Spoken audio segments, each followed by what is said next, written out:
जय हिंद and welcome to study battle. देखिए बहुत इंपॉर्टेंट हम लोग आज का सब्जेक्ट स्टार्ट करने जा रहे हैं। ये उत्तर प्रदेश स्पेशल के सारे क्वेश्चनों को देखेंगे।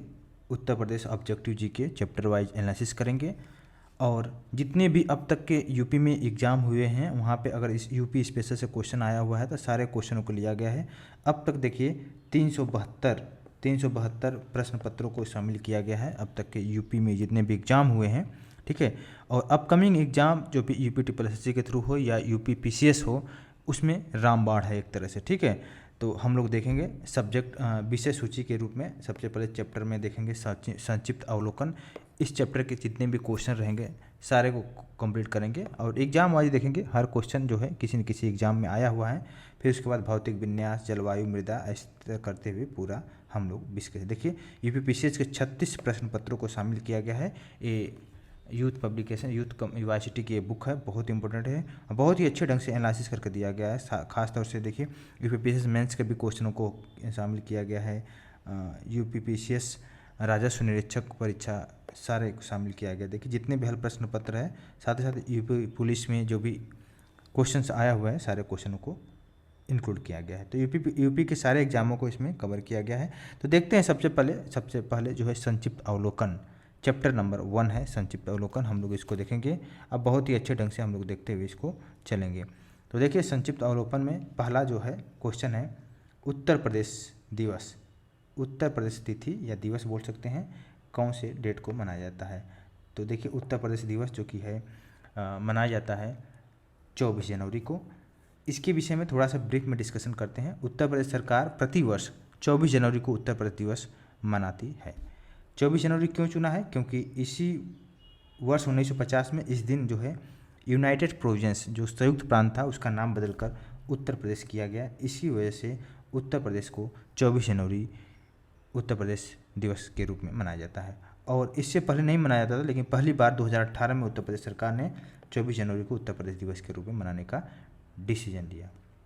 सेकंड नंबर है, देखिए सेकंड क्वेश्चन है भारत के कुल भौगोलिक क्षेत्रफल में उत्तर प्रदेश का कुल कितना भौगोलिक परसेंटेज है। देखिए अगर इसमें देखा जाए तो 7.33% है टोटल भारत के टोटल क्षेत्रफल का भौगोलिक क्षेत्रफल देकर देखा जाए तो।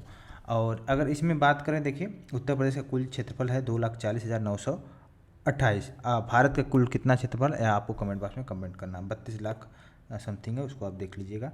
और जिसकी सीमा भारत के 8 राज्य और एक केंद्र शासित प्रदेश कुल मिलाकर 9 राज्यों को स्पर्श करता है उत्तर प्रदेश की सीमा।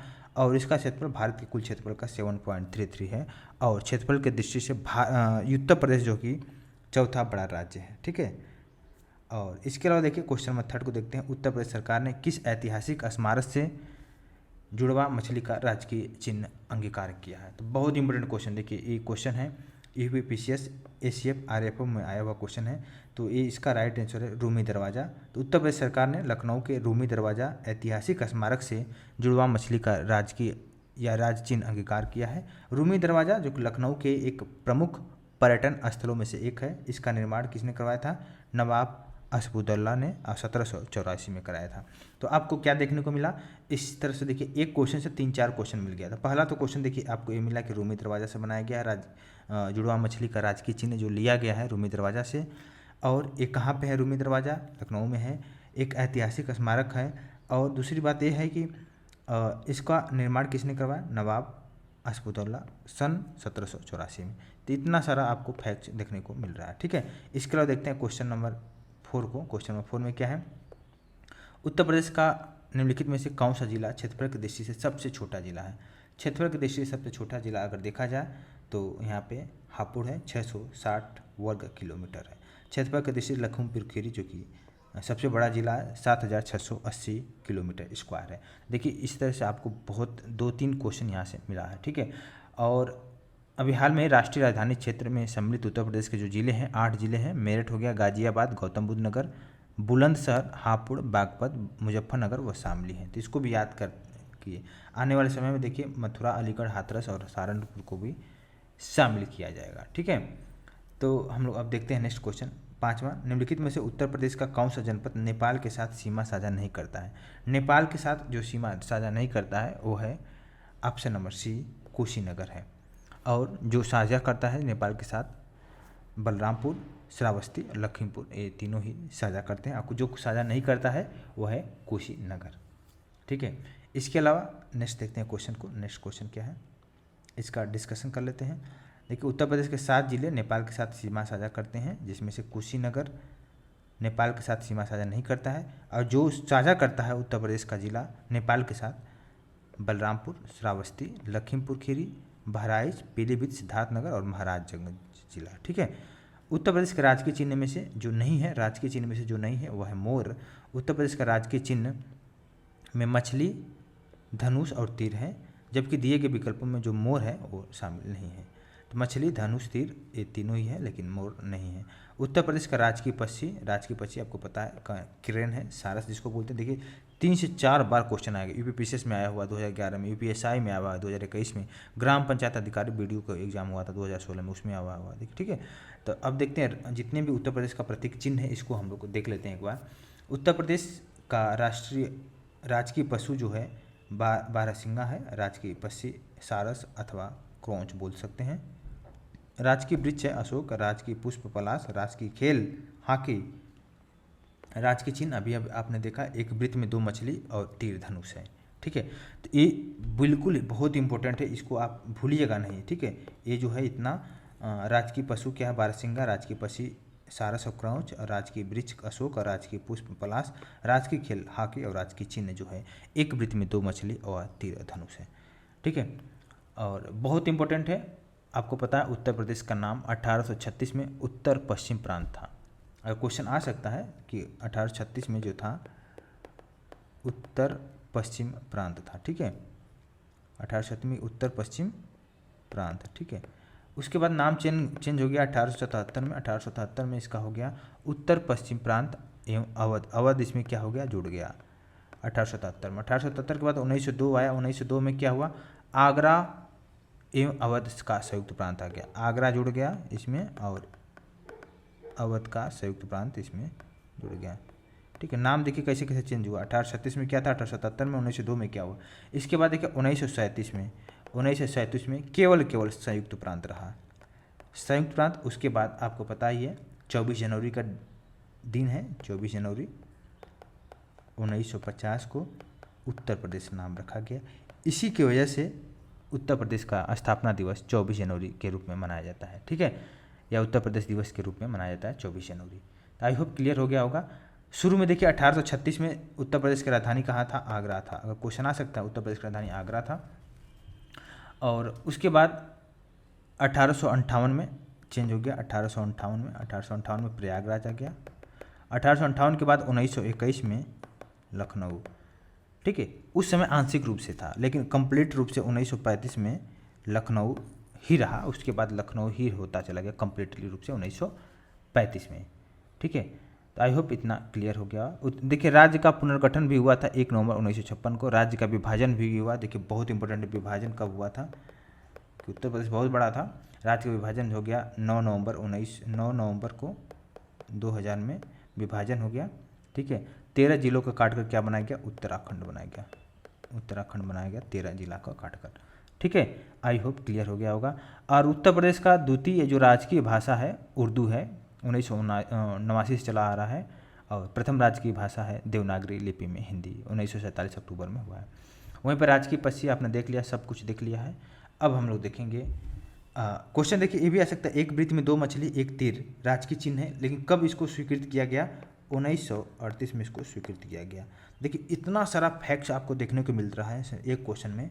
ठीक है, तो बने रहिएगा, बहुत मजा आएगा। ठीक है, तो इसको देखते हैं एक बार नेक्स्ट में देखिए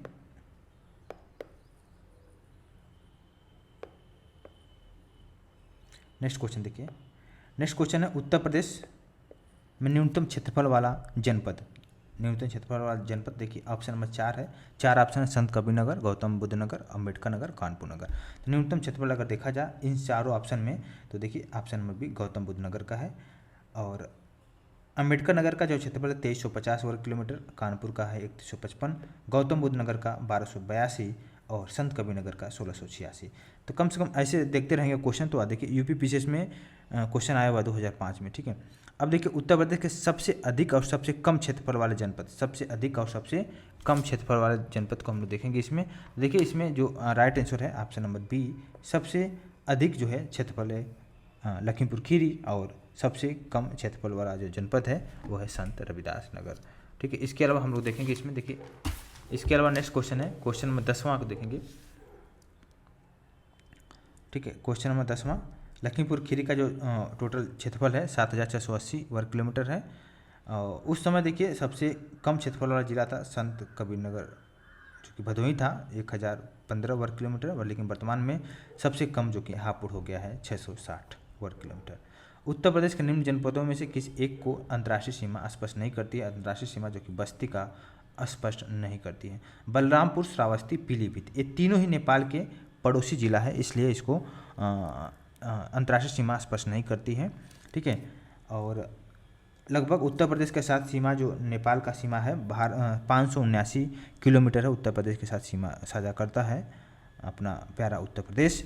और उत्तर प्रदेश के 7 जिलों का सीमा है और नेपाल के साथ लगता है, जो कि सिद्धार्थपुर, सिद्धार्थनगर, बलरामपुर, श्रावस्ती, महाराजगंज, बहराइच, लखीमपुर खीरी और पीलीभीत है।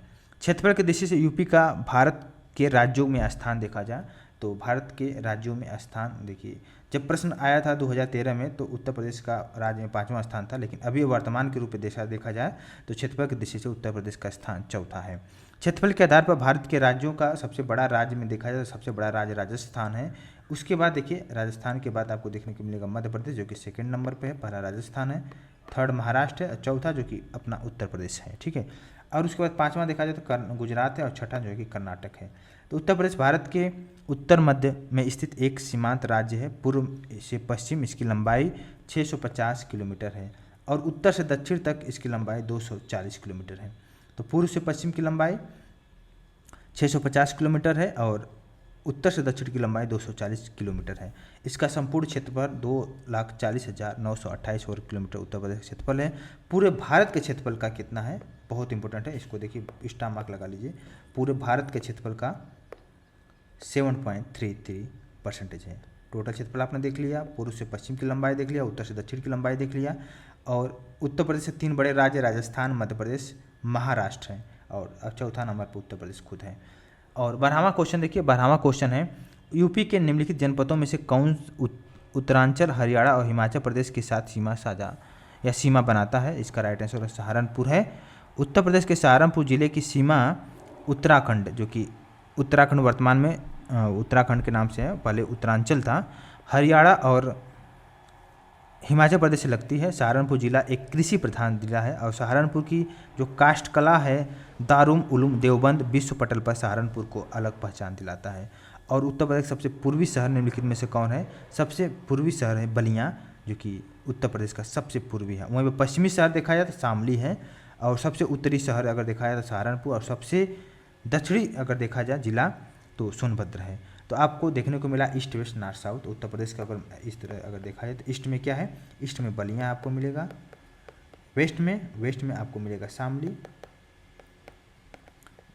और सबसे उत्तर में मिलेगा आपको सहारनपुर, और सबसे दक्षिण में आपको मिलेगा सोनभद्र। ठीक है, आपको बताना सोनभद्र कितने स्टेटों से सीमा साझा करता है, बहुत इंपॉर्टेंट है सोनभद्र। ये क्वेश्चन करीब बहुत बार आया, बहुत बार आपको देखने को मिलेगा, मैं अभी देखूंगा। क्वेश्चन नंबर 14 देखिए, निम्नलिखित में से कौन भौगोलिक क्षेत्रफल की दृष्टि से सही आरोही क्रम है।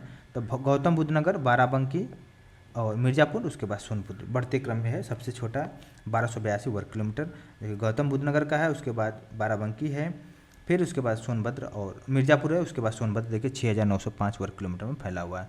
सोनभद्र जिला स्पष्ट करता है, देखिए अभी क्वेश्चन हमने डिस्कस किया था, अभी आ भी गया क्वेश्चन। देखिए 4 राज्यों की सीमा जो कि सोनभद्र साझा करता है अन्य राज्यों से, 4 राज्यों की सीमा सोनभद्र से साझा होते हैं। तो देखिए कौन 4 राज्य हैं। 4 राज्य में देखा जाए तो बिहार है, पूर्व में झारखंड है, और दक्षिण में छत्तीसगढ़, और पश्चिम में मध्य प्रदेश, जो कि सोनभद्र से सीमा साझा करता था। 4 राज्य, बिहार, झारखंड, छत्तीसगढ़ और मध्य प्रदेश।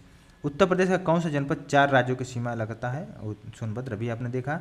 नोएडा उत्तर प्रदेश किस जिले में स्थित है। नोएडा जो कि है गौतम बुद्ध नगर, नोएडा वहाँ पे स्थित है। नोएडा को ही बोलते हैं new Okhla industrial development authority Uttar Pradesh कि गौतम बुद्ध नगर जिले में अवस्थित है। यह राष्ट्रीय राजधानी एनसीआर का एक उपनगर है। नोएडा और ग्रेटर नोएडा दोनों ही उत्तर प्रदेश के गौतम बुद्ध नगर के जिले में अवस्थित है। निम्नलिखित में से कौन क्षेत्रफल की दृष्टि से सबसे छोटा है? क्षेत्रफल की दृष्टि से सबसे छोटा है वाराणसी।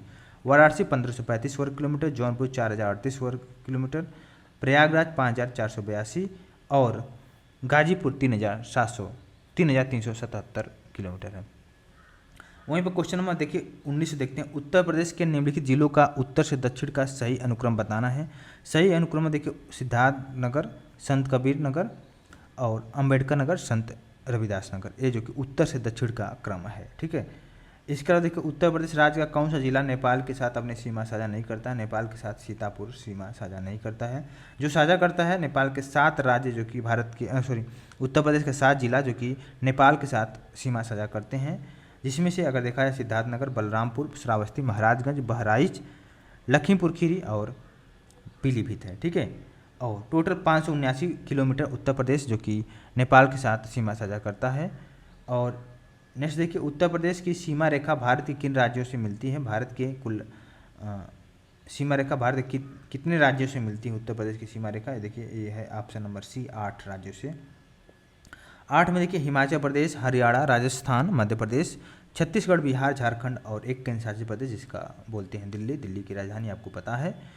और नेक्स्ट देखिए निम्नलिखित किसने उत्तर प्रदेश की सीमा नहीं लगती है? ये है पंजाब के साथ उत्तर प्रदेश की सीमा नहीं लगती है। राजस्थान, हरियाणा, ठीक है, इसके साथ लगती है। और उत्तर प्रदेश में सबसे कम क्षेत्रफल वाला जो जनपद है आपको पता है, सबसे कम क्षेत्रफल वाला जनपद इसमें अगर देखा जाए तो संत रविदास नगर है, लेकिन अगर ऑप्शन को छोड़ दिया जाए तो हापुड़ है। ठीक है। इसके अलावा नेक्स्ट देखते हैं उत्तर प्रदेश का क्षेत्रफल की दृष्टि से सबसे कौन सा स्थान है? क्षेत्रफल की दृष्टि से चौथा स्थान है उत्तर प्रदेश का। राजस्थान हो गया, ये उत्तर प्रदेश का सबसे बड़ा भारत का सबसे बड़ा राज्य है। और उत्तर प्रदेश के जो पूर्व से पश्चिम की लंबाई 650 किलोमीटर है, दक्षिण से उत्तर की जो लंबाई है 240 किलोमीटर है। टोटल क्षेत्रफल है 2,40,928 वर्ग किलोमीटर। संपूर्ण क्षेत्रफल का 7.33% जो कि संपूर्ण भारत के क्षेत्रफल का उत्तर प्रदेश का क्षेत्रफल है। सबसे बड़ा राज्य राजस्थान है। उसके बाद देखिए आपको मध्य प्रदेश देखने को मिलेगा, फिर महाराष्ट्र, उसके बाद चौथा नंबर पर उत्तर प्रदेश है। उत्तर प्रदेश का सबसे बड़ा जिला कौन सा है? उत्तर प्रदेश का सबसे बड़ा जिला है लखीमपुर खीरी है। और इसका अगर देखा जाए तो अभी आपने देखा है ये सबसे बड़ा जिला है। सबसे छोटा जिला अगर देखा जाए तो हापुड़ है। निम्नलिखित में से कौन सा राज्य उत्तर प्रदेश का सीमावर्ती राज्य है? राजस्थान है उत्तर प्रदेश का सीमावर्ती राज्य। इसमें ऑप्शन के हिसाब से देखा जाए तो, और ग्लोब पर देखा जाए तो 23.52 उत्तरी अक्षांश से लेकर 30.24 उत्तरी अक्षांश। वहीं पर अगर देशांतर के रूप में देखा जाए तो देशांतर में देखा जाए तो 77 डिग्री 05 मिनट जो कि पूर्वी देशांतर से लेकर 84 डिग्री 39 मिनट जो कि पूर्वी देशांतर के मध्य। इसी से देशांतरी विस्तार आपने देखा और आपने अक्षांशीय विस्तार देखा। और उत्तर प्रदेश की सीमा जो कि स्पर्श करने वाले राज्य हैं, उत्तर में उत्तराखंड, उत्तर पश्चिम में हिमाचल प्रदेश, पश्चिम में हरियाणा, दिल्ली और राजस्थान भी है पश्चिम में, और दक्षिण में मध्य प्रदेश हो गया, दक्षिण पूर्व में छत्तीसगढ़, पूर्व में बिहार और झारखंड है। और उत्तर प्रदेश की टोटल सीमा जो कि है 8 राज्यों से और एक केंद्र शासित प्रदेशों से लगती है, और नेपाल से भी सीमा लगती है। नेपाल उत्तर प्रदेश से टोटल 7 जिलों से सीमा साझा करता है। निम्नलिखित में से कौन सा जिला उत्तर प्रदेश के बुंदेलखंड से क्षेत्र से संबंधित है? तो महोबा जो कि है उत्तर प्रदेश के बुंदेलखंड क्षेत्र से संबंधित है, और जो चित्रकूट धाम मंडल के अंतर्गत आता है। निम्नलिखित में से कौन सा देश भारतीय राज्य उत्तर प्रदेश से सीमा साझा करता है? तो कौन सा देश जो कि साझा करता है इसको हम लोग देखेंगे। देखिए क्वेश्चन नंबर 28 का इसका right answer option number C, Uttar Pradesh की सीमा को स्पर्श करने वाला एकमात्र विदेशी राष्ट्र नेपाल है, जबकि केंद्र शासित प्रदेश में दिल्ली सहित कुल 9 राज्य उत्तर प्रदेश की सीमा को साझा करते हैं। उत्तर प्रदेश के सोनभद्र जिला जो कि 4 राज्य बिहार, झारखंड, छत्तीसगढ़ और मध्य प्रदेश के साथ सीमा साझा करता है। बहुत बार क्वेश्चन आया सोनभद्र वाला क्वेश्चन, जो कि बहुत बार अनगिनत टाइम आया हुआ क्वेश्चन है। इसके अलावा देखिए नेक्स्ट में क्वेश्चन नंबर 29, किस जिलों को राष्ट्रीय राजधानी क्षेत्र एनसीआर के 23वें जिले के रूप में शामिल किया गया है? शामली को शामिल किया गया है नेशनल कैपिटल रीजन। और वर्तमान में उत्तर प्रदेश के 8 जिले, जिसमें से मेरठ, मुजफ्फरनगर, गाजियाबाद, गौतम बुद्ध नगर, बुलंदशहर, बागपत, हापुड़ और शामली, इनको एनसीआर रीजन में शामिल किया गया, नेशनल कैपिटल रीजन में। और एनसीआर में उत्तर प्रदेश, राजस्थान, हरियाणा और दिल्ली के क्षेत्र को भी शामिल किया गया है। उत्तर प्रदेश के निम्नलिखित जिलों में से किसकी सीमा नेपाल के साथ लगती है? इसका राइट आंसर महाराजगंज के साथ लगती है। और उत्तर प्रदेश की सीमा भारत के 8 राज्य और एक केंद्र शासित प्रदेश के साथ लगती है। वहीं पर एक अंतर्राष्ट्रीय सीमा नेपाल से भी लगती है।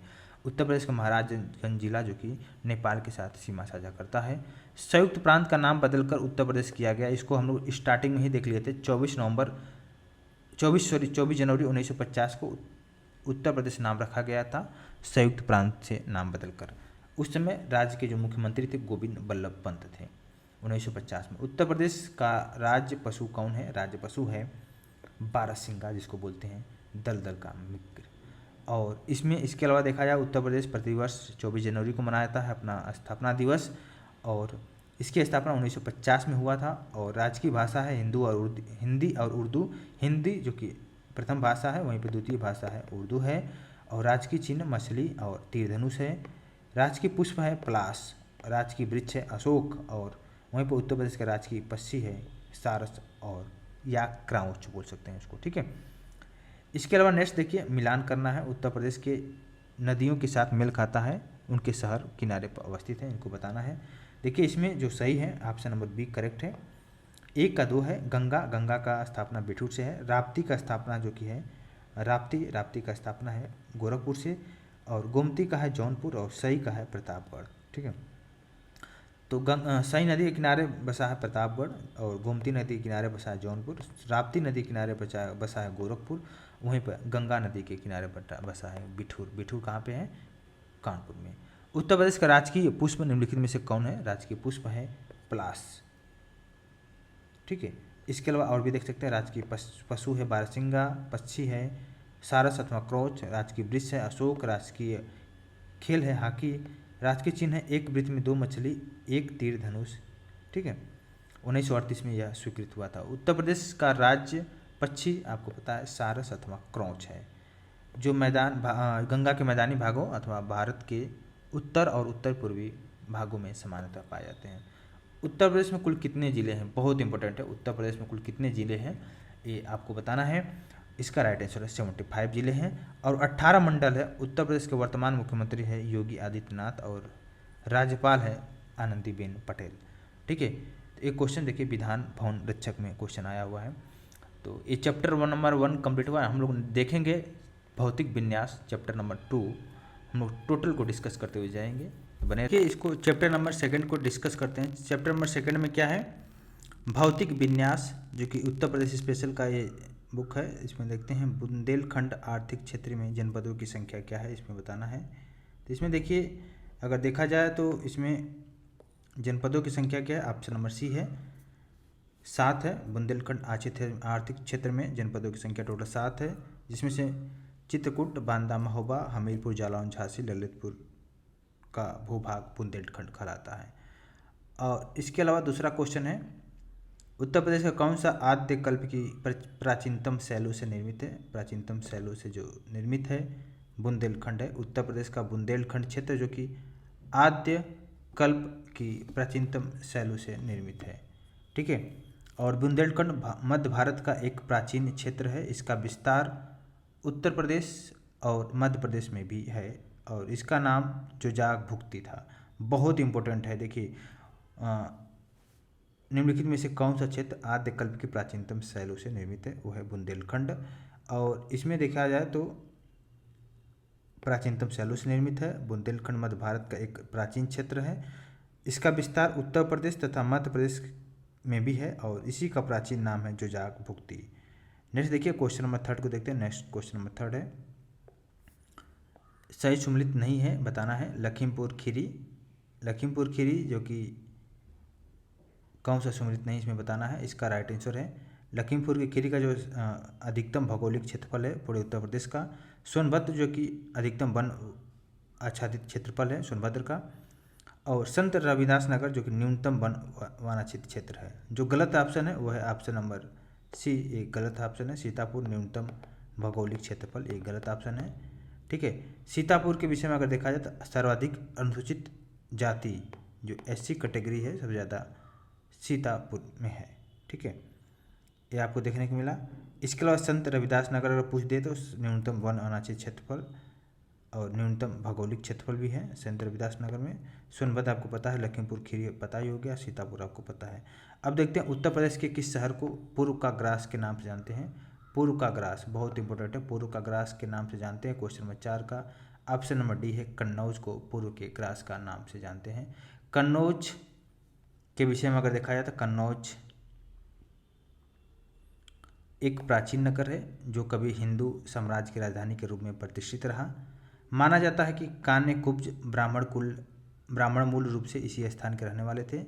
सम्राट हर्षवर्धन के शासनकाल में कन्नौज अपने चरमोत्कर्ष पर पहुंच गया है। वर्तमान काल में यह नगर गुलाब जल, इत्र और अन्य सुगंधित पदार्थ बनाने के लिए प्रसिद्ध है। वर्तमान कन्नौज शहर अपने इत्र व्यवसाय के अलावा तंबाकू के व्यापार के लिए भी मशहूर है। यहाँ मुख्य रूप से कन्नौजी भाषा बोली जाती है। निम्नलिखित में से उत्तर प्रदेश में से निम्नलिखित में से कौन सा जिला बुंदेलखंड क्षेत्र का जिला है। पांचवा का राइट आंसर है ऑप्शन नंबर सी है, महोबा, जो कि बुंदेलखंड क्षेत्र का जिला है। इसका ब्रीफ में डिस्कशन करें। बुंदेलखंड उत्तर प्रदेश के दक्षिण और मध्य प्रदेश के लगभग पूर्वोत्तर में स्थित है। उत्तर प्रदेश का जिला महोबा बुंदेलखंड के अंतर्गत आता है। बुंदेलखंड भारत के उच्च भूखंड का नाम है जिसके नाम से यमुना नदी, दक्षिण में बिंदु पर्वत श्रृंखला में, पूर्व में टॉन्स नदी और पश्चिम में बेतवा नदी पर स्थित है। बुंदेलखंड में शामिल जिले जो है झांसी, बांदा, ललितपुर, हमीरपुर, जालौन, महोबा, चित्रकूट है। फिर से मैं एक बार रिपीट कर देता, देखिए बुंदेलखंड के भारत के उस भूखंड का नाम है जिसके उत्तर में यमुना नदी है, दक्षिण में बिंदु पर्वत, पूर्व में टॉन्स नदी और पश्चिम में बेतवा नदी है।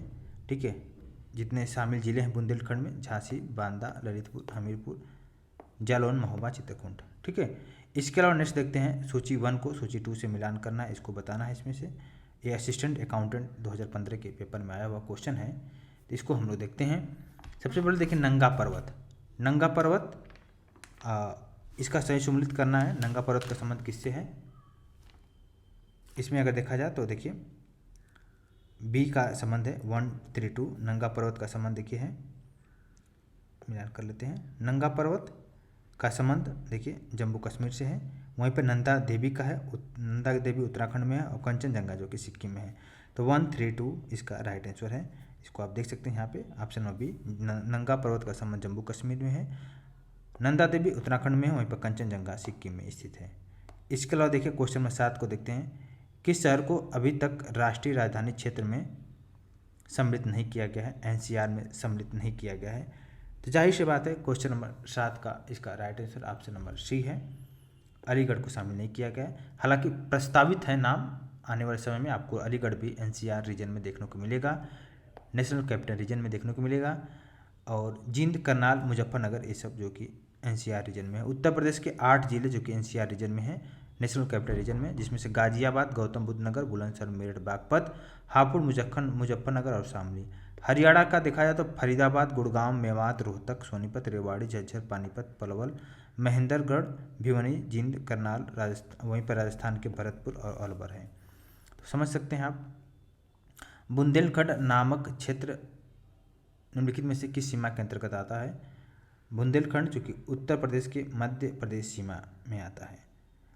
उत्तर प्रदेश के सर्वाधिक 11 जिले जो कि मध्य प्रदेश से लगते हैं, जो कि इटावा, जालौन, झांसी, आगरा, ललितपुर, महोबा, चित्रकूट, प्रयागराज, मिर्जापुर और सोनभद्र हैं। तो क्या आपको देखने को मिला, जो 11 जिले हैं जो कि मध्य प्रदेश से लगते हैं। बहुत इंपॉर्टेंट, इस तरह ही क्वेश्चन आता है। ठीक है, इटावा, जालौन, झांसी, आगरा, ललितपुर, महोबा, बांदा, चित्रकूट, प्रयागराज, मिर्जापुर और सोनभद्र। उत्तर प्रदेश के दक्षिण में 7 जनपद, 2 सभांग और मध्य प्रदेश के उत्तर में 13 जनपद और लगभग 1.5 लाख वर्ग किलोमीटर फैले क्षेत्र को बुंदेलखंड के नाम से जाना जाता है। इसमें झांसी संभाग में देखा है, झांसी, ललितपुर, जालौन हो गया। चित्रकूट संभाग में चित्रकूट, बांदा, महोबा, हमीरपुर हो गया। उत्तर प्रदेश का कौन सा जिला उत्तर प्रदेश और बिहार की सीमा पर स्थित है। तो इसका राइट आंसर है बलिया, जो कि उत्तर प्रदेश और बिहार, यूपी और बिहार की सीमा पर स्थित है बलिया। ठीक है, बलिया स्थित है। क्लियर।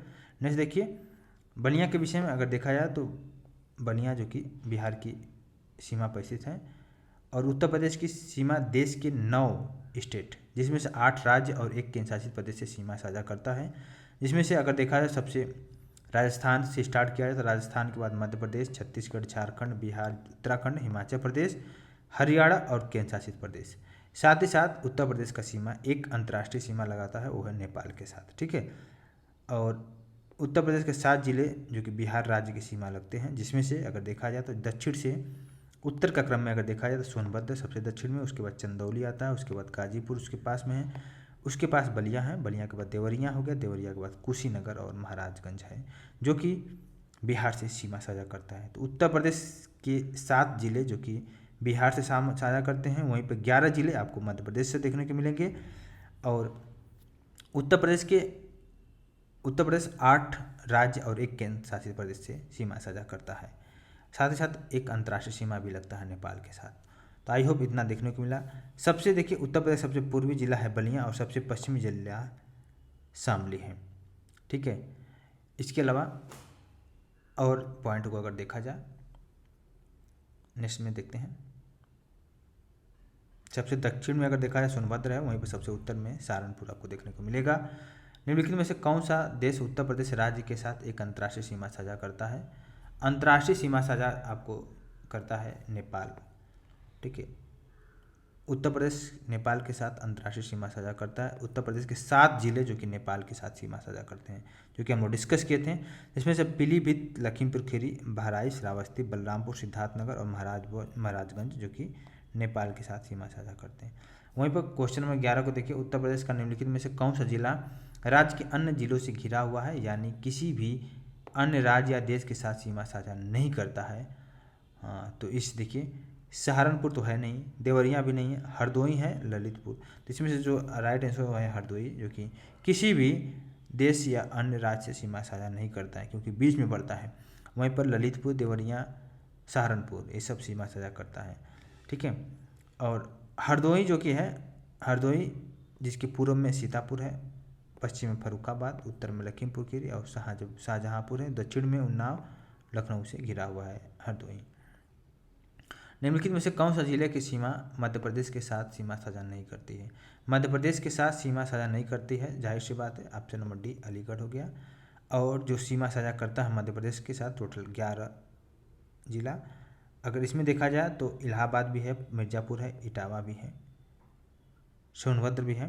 तो देखते हैं सबसे पहले प्रयागराज, जो कि अभी इलाहाबाद का नाम चेंज होकर प्रयागराज हो गया है, मिर्ज़ापुर हो गया, आगरा, इटावा, झांसी, ललितपुर, बांजा, चित्रकूट, सोनभद्र, जालौन, ये सब जिले जो कि मध्य प्रदेश के साथ सीमा साझा करते हैं। जबकि उत्तर प्रदेश के अलीगढ़, सहारनपुर, शामली, अलीगढ़, सहारनपुर, शामली, गौतम बुद्ध नगर, मथुरा, बागपत ये सभी जिले जो कि हरियाणा के साथ सीमा साझा करते हैं। तो आपको देखिए एक क्वेश्चन से आपको कई सारा आंसर देखने को मिलता है, तो इसको जितना भी डिस्क्रिप्टिव है इसी को पढ़ने में आपको ज़्यादा फायदा मिलेगा। देखिए नेक्स्ट, उत्तर प्रदेश की भौगोलिक सीमा सर्वाधिक राज्यों को स्पष्ट करती है। निम्नलिखित में से कौन सा राज्य इनमें से शामिल नहीं है? इनमें जो शामिल नहीं है, उड़ीसा जो कि है ये शामिल नहीं है।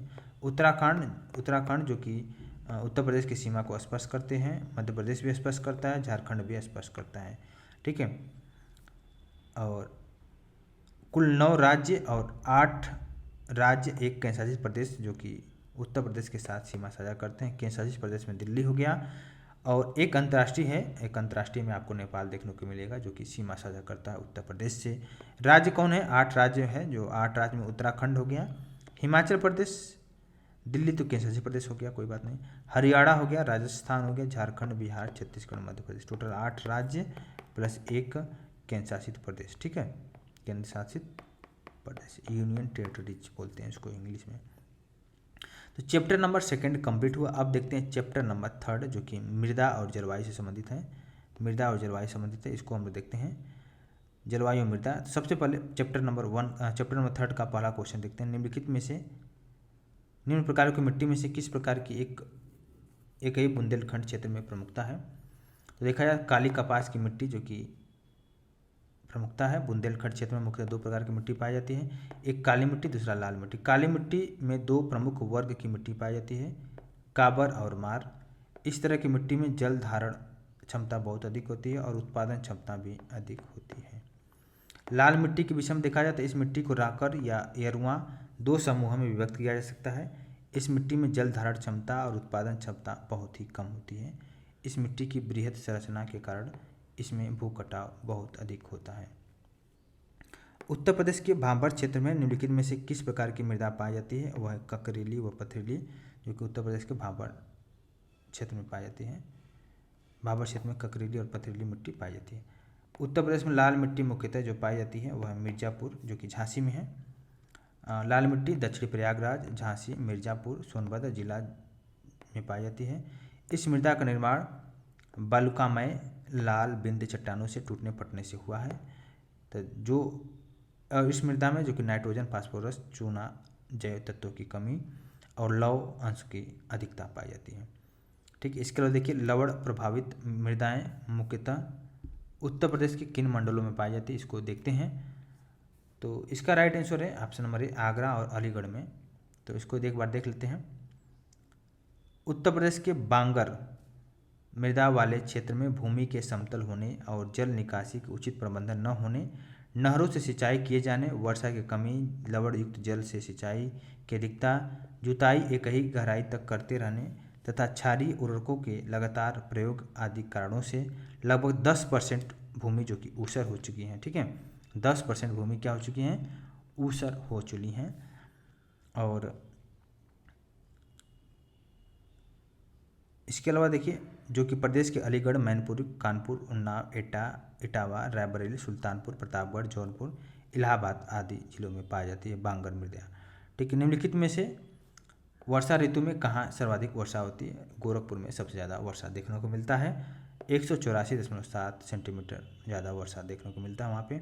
गोरखपुर उत्तर प्रदेश राज्य के पूर्वी भाग में स्थित भारत का एक प्रसिद्ध शहर है। अभी योगी आदित्यनाथ योगी जी हैं, उनका एक कंस्टिट्यूंसी है, वहाँ से चुनाव लड़ते हैं और अभी मुख्यमंत्री हैं उत्तर प्रदेश के। तो उत्तर प्रदेश में सस्य जलवायु क्षेत्रों की संख्या है 9 सस्य जलवायु क्षेत्रों की संख्या। और कृषि को प्रभावित करने वाले कारकों यथा मृदा, वर्षा, तापमान, जल, मानव संसाधन आदि के आधार पर उत्तर प्रदेश को 9 कृषि जलवायु प्रदेशों में बांटा गया है। भाबर और तराई क्षेत्र, पश्चिमी मैदान, मध्य पश्चिमी मैदान, दक्षिण पश्चिमी शुष्क मैदान, मध्य मैदान, बुंदेलखंड क्षेत्र, उत्तर पूर्वी मैदान, पूर्वी मैदान और विंध्य क्षेत्र। मृदा जिसमें मुख्य रूप से पोटास की कमी है और उत्तर प्रदेश के जौनपुर जिले में पाई जाती है। ठीक है, मृदा पृथ्वी की ऊपरी सतह पर पाई जाने वाली असंगठित पदार्थों की ऊपरी परत है जो चट्टानों के विखंडन अथवा वनस्पतियों के अवसादों के मिश्रण से बनती हैं। उत्तर प्रदेश के जौनपुर, आजमगढ़ तथा मऊ जनपद की मिट्टियाँ मृदा में मुख्यतः पोटास की कमी पाई जाती है। वनस्पति, वन एवं वन्य जीव बहुत इंपॉर्टेंट रहेगा चैप्टर नंबर 4। तो इसको स्टार्ट करते हैं। उत्तर प्रदेश का निम्नलिखित में से कौन सा वन्य जीव अभयारण्य 1975 में स्थापित किया गया था? 1975 में स्थापित किया गया था कतरनी घाट। कतरनी घाट जो कि इसका आप देखते हैं स्थापना वर्ष जितने भी ऑप्शन रहेंगे। कतरनी घाट का जो कि 1975 में स्थापना हुआ था। वहीं पे किशनपुर वन्य जीव अभयारण्य 1972 में, चंबल वन्य जीव अभयारण्य जो कि 1979 में। उत्तर प्रदेश में रायपुर नामक कोई भी वन्य जीव अभयारण्य स्थापित नहीं किया गया है। अभी हाल में ही रानीपुर वन्य जीव अभयारण्य की स्थापना 1973 में हुआ है और 31 मई 1976 को उत्तर प्रदेश सरकार के द्वारा कतरनी घाट आरक्षित वन्य जीव क्षेत्र को वन्य जीव विहार घोषित किया गया है कतरनी घाट को। नेक्स्ट देखिए चंद्रप्रभा, बहुत इंपॉर्टेंट है। चंद्रप्रभा जीव अभयारण्य जो कि उत्तर प्रदेश का एक प्रमुख वन्य जीव अभयारण्य है। निम्नलिखित में से चंदौली जिला में अवस्थित है।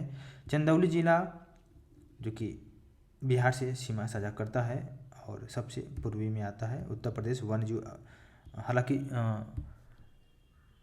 सबसे पूर्व में नहीं है, मतलब सीमा साझा करता है बिहार से। ठीक है, इसके अलावा देखिए वन्य जीव अभयारण्य उत्तर प्रदेश के चंदौली जिले में स्थित है चंद्रप्रभा, और इसका टोटल अगर देखा जाए 78 वर्ग किलोमीटर में फैला हुआ है। इसका स्थापना चंद्रप्रभा का 1957 में किया गया था। विजय सागर पश्चिम बिहार, विजय सागर पश्चिम बिहार उत्तर प्रदेश के किस स्थान पर है? ये है महोबा स्थान पर है विजय सागर पश्चिम बिहार, और यह एक पक्षी अभयारण्य है जो विजय सागर झील के किनारे स्थित है। उत्तर प्रदेश में अमनगढ़ टाइगर रिजर्व निम्नलिखित में से किस टाइगर रिजर्व का हिस्सा है? इसका राइट आंसर है कॉर्बेट। अमनगढ़ टाइगर रिजर्व मूल रूप से जिम कॉर्बेट नेशनल पार्क का हिस्सा था। और उत्तर प्रदेश से उत्तराखंड राज्य बनने के बाद जिम कॉर्बेट उत्तराखंड में चला गया और अमनगढ़ उत्तर प्रदेश में बना है। तो अमनगढ़ टाइगर रिजर्व मूल रूप से जिम कॉर्बेट नेशनल पार्क का हिस्सा है और उत्तर प्रदेश से उत्तराखंड राज्य बनने के बाद जिम कॉर्बेट उत्तराखंड में चला गया था और अमनगढ़ उत्तर प्रदेश में बना रहा। उत्तर प्रदेश में मयूर संरक्षण केंद्र निम्नलिखित में से किस स्थान जनपद में स्थित है? यह है मथुरा जनपद में स्थित है। इसके अलावा नेक्स्ट देखते हैं। नेक्स्ट है निम्नलिखित में से कौन सा युग्म सही सम्मिलित नहीं है? वन्यजीव अभयारण्य, जो कि अवस्थिति देखते हैं, वन्यजीव अभयारण्य के विषय में देखते हैं। किशनपुर वन्यजीव अभयारण्य जो कि जनपद बलरामपुर में, ये गलत है, यहाँ पे क्या रहेगा? लखीमपुर खीरी रहना चाहिए। ठीक है, लखीमपुर खीरी। ठीक है, इसके अलावा देखते हैं इसमें महावीर स्वामी अभयारण्य जो कि ललितपुर में है, लाल बहेसी अभयारण्य कन्नौज में है, कैमूर मिर्जापुर और सोनभद्र में है। कैमूर महावीर स्वामी अभयारण्य आपने देख लिया ललितपुर में, कन्नौज में लाल बेहोशी हो गया, ललितपुर जनपद लखीमपुर खीरी में है किशनपुर वन्यजीव अभयारण्य, वहीं पर मिर्जापुर और सोनभद्र में कैमूर अभयारण्य देखने को मिलेगा। दुधवा राष्ट्रीय उद्यान उत्तर प्रदेश के निम्नलिखित में से किस जनपद में? दुधवा आपको पता है, बहुत इंपॉर्टेंट, लखीमपुर खीरी दुधवा राष्ट्रीय उद्यान स्थित है। इसके विषय में अगर देखा जाए तो मोहना और सुहेला नदी के बीच 775 वर्ग किलोमीटर वन क्षेत्र के रूप में 1861 में आरक्षित किया गया था। 1977 में सरकार ने लखीमपुर खीरी जिले के 614 वर्ग किलोमीटर क्षेत्र को दुधवा राष्ट्रीय उद्यान के रूप में आरक्षित किया। दुधवा से लगभग 30 किलोमीटर दूर स्थित एक अन्य आरक्षित क्षेत्र किशनपुर अभयारण्य और कतरनी घाट को मिलाकर 1857 में दुधवा टाइगर रिजर्व बनाया गया। निम्नलिखित में से कौन वन्यजीव अभयारण्य उत्तर प्रदेश में स्थित नहीं है? यह है कालेसर, उत्तर प्रदेश में स्थित नहीं है। शेष जो कि किशनपुर, अभी आपने हाल में ही देखा, किशनपुर जो कि है लखीमपुर खीरी जिले में है वन्यजीव अभयारण्य, किशनपुर वन्यजीव अभयारण्य, और किशनपुर दुधवा राष्ट्रीय उद्यान का ही शाखा है। दुधवा राष्ट्रीय उद्यान कहाँ पे? ये भी आपको लखीमपुर खीरी में मिलेगा। दुधवा टाइगर प्रोजेक्ट योजना के अंतर्गत आता है। कतरनी घाट आपने देखा बहराइच जिले में है कतरनी घाट वन्यजीव अभयारण्य। सुरहाताल जो कि बहुत इंपॉर्टेंट है, यह उत्तर प्रदेश के बलिया जिले में है। 1991 में एक पक्षी अभयारण्य के रूप में सुरहाताल को घोषित किया गया, जबकि कालेसर जो कि एक राष्ट्रीय उद्यान है हरियाणा के यमुनानगर जिले में स्थित है। कालेसर 8 दिसंबर 2003 को राष्ट्रीय उद्यान घोषित किया गया है कालेसर को। इसके अलावा देखते हैं उत्तर प्रदेश में पहला गिद्ध संरक्षण केंद्र कहाँ खोला गया? पहला गिद्ध संरक्षण केंद्र महाराजगंज में खोला गया उत्तर प्रदेश के नवंबर 2019 में, और प्रसिद्ध गिद्ध और प्रजनन केंद्र स्थापित करने का निर्णय लिया गया। इस केंद्र का विकास हरियाणा के पिंजौर में स्थित देश के पहले जटायु संरक्षण और प्रजनन केंद्र की तर्ज पर किया जाना है। निम्नलिखित पक्षी अभयारण्य में निम्नलिखित में से कौन उत्तर प्रदेश में स्थित नहीं है? डी है 3 और 4। चित्रागुंडी पक्षी अभयारण्य उधवा पक्षी अभयारण्य है। ठीक है, चित्रागुंडी पक्षी अभयारण्य तमिलनाडु अथवा उधवा पक्षी अभयारण्य झारखंड में स्थित है। पटना पक्षी अभयारण्य उत्तर प्रदेश के एटा जिले व जैन प्रकाश नारायण अभयारण्य सुरहाताल बलिया जिले में स्थित है। वर्तमान में उत्तर प्रदेश में वन क्षेत्र मात्र 6.84% है। अगर देखा जाए तो प्रश्न उत्तर प्रदेश में वन क्षेत्र मात्र 6.84% है। नवीनतम वन स्थिति 2021 के अनुसार उत्तर प्रदेश में कुल वनावरण और वृक्षावरण 9.23% है। उत्तर प्रदेश में वन महोत्सव सप्ताह मनाया गया है 1 जुलाई से 7 जुलाई तक। उत्तर प्रदेश में वन महोत्सव सप्ताह 1 जुलाई से 7 जुलाई तक प्रत्येक वर्ष मनाया जाता है। इसका उद्देश्य है लोगों को वृक्षारोपण के लिए प्रोत्साहन देना। नेक्स्ट देखिए, सूची 1 को सूची 2 से मिलान करना है। उत्तर प्रदेश के पक्षी विहारों से निम्नलिखित और सही चयन करना है। नवाबगंज पक्षी अभयारण्य, इसके विषय में अगर देखा जाए तो नवाबगंज पक्षी विहार कहाँ पे? उन्नाव में है। तो इसका सही सम्मिलित अगर देखा जाए तो नवाबगंज का संबंध है उन्नाव में। वहीं पर ओखला पक्षी विहार नाम से पता चल रहा है गाजियाबाद में है। समसपुर पक्षी विहार जो कि रायबरेली में है। वहीं पर पार्वती अरंगा पक्षी जो विहार है गोंडा में। तो इसका सही सम्मिलित क्या है? इसका सही सम्मिलित देखिए, इसमें सही सम्मिलित आप देख सकते हैं क्या हो जाए 2341। ठीक है, हालांकि देखिए इसमें आपको एक चीज़ चेंज देखने को मिलेगा, जो ओखला है गाजियाबाद से अभी नोएडा में आ गया है। ठीक है, नोएडा में मतलब आने का मतलब ये हो गया कि थोड़ा बहुत कट गया होगा, ठीक है। तो ओखला पक्षी अभयारण्य जो कि नोएडा में आता है। इसके अलावा देखिए नेक्स्ट में देखेंगे हम लोग, नेक्स्ट में है उत्तर प्रदेश में नवाबगंज पक्षी अभयारण्य, अभी आपने देखा नवाबगंज उन्नाव जनपद में है। इसके अलावा नेक्स्ट देखिए संयुक्त सूची 1 को सूची 2 से मिलान करना है। उत्तर प्रदेश और राष्ट्रीय उद्यान, राज्य और राष्ट्रीय उद्यान के विषय में देखेंगे। सबसे पहले देखिए उत्तर प्रदेश का जो राष्ट्रीय उद्यान है, उत्तर प्रदेश का राष्ट्रीय उद्यान जो कि है राजा जी राष्ट्रीय उद्यान, ए का संबंध है, सॉरी उत्तर प्रदेश नहीं होगा यहाँ पे। देखिए अभी क्वेश्चन 1998 का है तो आपको ध्यान देना पड़ेगा। ये राजा जी अभी आ गया उत्तराखंड में, यूके में आ गया, ठीक है। असम आपको पता है मानस है, कर्नाटक का बांदीपुर होगा, उड़ीसा का सिमलीपाल हो गया, ठीक है। तो उत्तर प्रदेश ना होकर यहाँ पे क्या होना चाहिए, उत्तराखंड होना चाहिए, क्योंकि 1998 का है तो उत्तर प्रदेश का पार्टीशन हुआ था। उसके बाद उत्तर प्रदेश के कुछ जिलों को काटकर उत्तराखंड बनाया गया था, 13 जिलों को काटकर। तो ये राजा जी राष्ट्रीय उद्यान कहाँ पे है आपको देखने को मिलेगा, ये उत्तराखंड में। 2000 में उत्तराखंड बनने के बाद राजा जी राष्ट्रीय उद्यान उत्तर प्रदेश से उत्तराखंड में चला गया। अब देखते हैं निम्नलिखित में से कौन सही युग्म सही सम्मिलित नहीं है, इसको बताना है। जो सही युग्म नहीं है देखिए गंगा डॉल्फिन सेंचुरी जो कि भागलपुर में है, न कि संत कबीर नगर। तो ये संत कबीर नगर नहीं रहना चाहिए, option number A he correct है। और देखिए भारतीय पशु अनुसंधान संस्थान बरेली में है, पक्षी सेंचुरी भरतपुर में, राष्ट्रीय डेयरी अनुसंधान संस्थान करनाल में स्थित है। उत्तर प्रदेश में एक बब्बर सफारी स्थापित किया गया था, बब्बर सफारी 17 का राइट आंसर है। इसमें आपको बताना है कौन सा सही आंसर है। देखिए बब्बर सफारी अभी हाल में ही ये बहुत न्यूज में रहा है। बब्बर सफारी आपको इटावा में देखने को मिलेगा, बब्बर शेर सफारी। तो बलरामपुर, इटावा, महाराजगंज, पीलीभीत में से कौन सही है, ये आपको इटावा में स्थापित किया गया था। निम्नलिखित में से कौन सर्वाधिक वन आच्छादित है, वन आच्छादित जो है सबसे ज़्यादा वन आच्छादित आपको देखने को मिलेगा सोनभद्र में। 2021 के रिपोर्ट के अनुसार सोनभद्र जो कि उत्तर प्रदेश का सबसे ज़्यादा वनाच्छादित जो कि है। और उत्तर प्रदेश में सर्वाधिक परसेंटेज वाले 4 जिले सोनभद्र, चंदौली, पीलीभीत और मिर्जापुर में, वहाँ पे सबसे ज़्यादा वन आपको देखने को मिलेगा। सबसे पहले मैं कहना चाहूँगा I am really sorry for that, अगर प्रोनाउंसिएशन में कुछ थोड़ा बहुत गड़बड़ हो रहा है तो मैं इम्प्रूव करने की कोशिश करूँगा। नेक्स्ट देखिए सुरहा ताल पक्षी बिहार अवस्थित है। सुरहा ताल कहाँ पे स्थित है, सुरहा ताल आपको देखने को मिलेगा बलिया में। सुरहा ताल पक्षी अभयारण्य उत्तर प्रदेश के बलिया जिला में है। सुरहा ताल या सुरहा गंगा बोलते हैं और सरयू के दोआब में स्थित है एक गोखुर झील जो गंगा नदी द्वारा निर्मित है। यह ताल प्रवासी पक्षियों के लिए प्रसिद्ध है। सुरहा ताल पक्षी बिहार की स्थापना 1991 में हुई और यहाँ पे 34.13 वर्ग किलोमीटर के क्षेत्र में फैला हुआ है सुरहा ताल, जो कि कहाँ पे है, बलिया में है। इसके अलावा क्वेश्चन नंबर 20 को देखिए। क्वेश्चन नंबर 20 में क्या है, उत्तर प्रदेश में लायन सफारी कहाँ बन रहा है। लायन सफारी जो बन रहा है इटावा में बन रहा है, बब्बर शेर के नाम से। निम्नलिखित में से कौन सा पक्षी अभयारण्य उत्तर प्रदेश में स्थित है, पक्षी अभयारण्य जो कि समसपुर जो कि उत्तर प्रदेश में। इसके अलावा देखिए वेदांथल पक्षी अभयारण्य तमिलनाडु में। घाट प्रभा तो बहुत ज़्यादा न्यूज है, घाट प्रभा हो गया, ये कर्नाटक में आपको देखने को मिलेगा। जायकवाड़ी पक्षी अभयारण्य ये महाराष्ट्र में, जायकवाड़ी है, कर्नाटक हो गया, ठीक है। इसके अलावा देखिए दुधवा राष्ट्रीय उद्यान हमारे राज्य के निम्नलिखित में से किस जिले में स्थित है। दुधवा राष्ट्रीय उद्यान, दुधवा जो कि लखीमपुर खीरी में है, ठीक है। दुधवा से कटकर एक और राष्ट्रीय उद्यान बना है।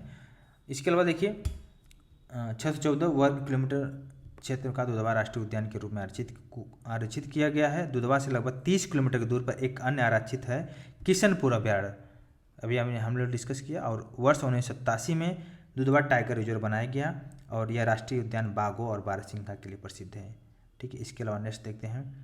नेक्स्ट है चंद्रप्रभा राष्ट्रीय वन्यजीव अभयारण्य उत्तर प्रदेश के चंदौली में स्थित है और जो वाराणसी से 70 किलोमीटर दूर है लगभग, जो बहुत ज़्यादा नहीं है, लेकिन हाँ चंद्रप्रभा वन्यजीव अभयारण्य यही 70 किलोमीटर हो सकता है। हालांकि बॉर्डर है चंदौली और वाराणसी से ही चंदौली कटा है। कट का मतलब कुछ उसको पार्ट को अलग करके चंदौली डिस्ट्रिक्ट बनाया गया है। यह अभयारण्य की स्थापना 1957 में एशियाई शेरों की संरक्षण देने के लिए किया गया था। और शेरों के अलावा यहाँ पे शाही, काले हिरन, चीतल, जंगली सुअर, सांबर, नीलगाय, भारतीय चिंगारा जैसे कई अन्य जानवर पाए जाते हैं। चंद्रप्रभा मृगवन भारत के किस राज्य में स्थित है। चंद्रप्रभा मृगवन भारत के उत्तर प्रदेश में स्थित है। निम्न वन्यजीव अभयारण्य में निम्नलिखित में से कौन सा उत्तर प्रदेश में स्थित है? ये है चंद्रप्रभा वन्यजीव अभयारण्य जो कि चंदौली में स्थित है। ये स्टेनोग्राफर में आया हुआ क्वेश्चन है। इसके अलावा देखिए 26 नंबर देखते हैं। उत्तर प्रदेश वन निगम कब स्थापित किया गया था? वन निगम स्थापित किया था 25 नवंबर 1974 को। उत्तर प्रदेश वन निगम उत्तर प्रदेश में वनों के अधिक प्रभावी बनाने के लिए, संरक्षण, विकास और वनोपज के वैज्ञानिक विदोहन के लिए स्थानीय प्राधिकरण के रूप में उत्तर प्रदेश वन निगम अधिनियम 1974 के अंतर्गत 25 नवंबर 1974 को उत्तर प्रदेश वन निगम की स्थापना किया गया था। इसका मुख्यालय लखनऊ में स्थित है। निम्नलिखित में से बाघों के संरक्षण से संबंधित कौन सा स्थल उत्तर प्रदेश में स्थित है? ये है अमनगढ़ जो कि बाघों से संरक्षण के लिए है। उत्तर प्रदेश में बाघों के संरक्षण हेतु 3 टाइगर रिजर्व स्थापित किए गए थे। पहला tiger reserve Dudhwa tiger reserve Lakhimpur Kheri है, सर 1987 में बनाया गया था। दूसरा अमनगढ़ टाइगर रिजर्व बिजनौर में, जिसकी घोषणा 2012 में। तीसरा पीलीभीत टाइगर रिजर्व जिसकी स्थापना 2014 में। और हाल में उत्तर प्रदेश के रानीपुर वन्यजीव अभयारण्य जो कि चित्रकूट को राज्य के चौथे और भारत का 53वां बाघ अभयारण्य। देखिए न्यूज है, करंट अफेयर का न्यूज है, देखिए कितना अपडेट किया हुआ है वाईसीटी बुक, बहुत इंपॉर्टेंट है। I am really thanks for that. और देखिए भारत का 53वां बाघ अभयारण्य जो कि बना है उत्तर प्रदेश के रानीपुर वन्यजीव अभयारण्य जो कि चित्रकूट राज्य में है। और यह बुंदेलखंड क्षेत्र में उत्तर प्रदेश का पहला टाइगर रिजर्व है। और आपको पता भारत में बाघ संरक्षण परियोजना बहुत इंपॉर्टेंट है। बाघ संरक्षण परियोजना की शुरुआत हुई थी 1 अप्रैल 1973 को। देश का उस समय के प्रधानमंत्री थी इंदिरा गांधी, उन्होंने किया था भारत में बाघ संरक्षण परियोजना 1 अप्रैल 1973 को। कई बार क्वेश्चन आया हुआ है। और जिम कॉर्बेट नेशनल उद्यान जो है, जिम कॉर्बेट राष्ट्रीय उद्यान उत्तराखंड में शुभारंभ किया गया था टाइगर रिजर्व के रूप में बाघ संरक्षण के लिए। तो आई होप इतना क्लियर हो गया होगा। अब हम लोग नेक्स्ट चैप्टर में देखेंगे उत्तर प्रदेश की झीलें आद्र भूमियों के विषय में और टोटल डिस्कस करेंगे, तो बने रहिएगा। चैप्टर नंबर 5 नदियाँ, झीलें और आर्द्र भूमियाँ बहुत इंपॉर्टेंट है। चैप्टर नंबर 5 को देखते हैं। चैप्टर नंबर 5 का पहला क्वेश्चन है शेखा झील के नाम से एक नया राष्ट्रीय पश्चिम बिहार का विकास किया जा रहा है। ये किया जा रहा है अलीगढ़ में किया जा रहा है। शेखा झील भारत के उत्तर प्रदेश के अलीगढ़ जिले में स्थित एक ताजे पानी का झील है। प्रवासी पक्षियों के मुफीद इस झील को एक नए राष्ट्रीय पश्चिम बिहार के रूप में विकसित किया जा रहा है। सूर सरोवर रामसर स्थल के संदर्भ में निम्नलिखित में से कौन सा कथन सत्य है? इसके बाद देखिए केवल 2 है इसमें। यह एक मानव निर्मित जलाशय है, ठीक है, सूर सरोवर। इसके विषय में और डिस्कस किया जाए। सूर सरोवर रामसर स्थल जो कि उत्तर प्रदेश के आगरा जिले में।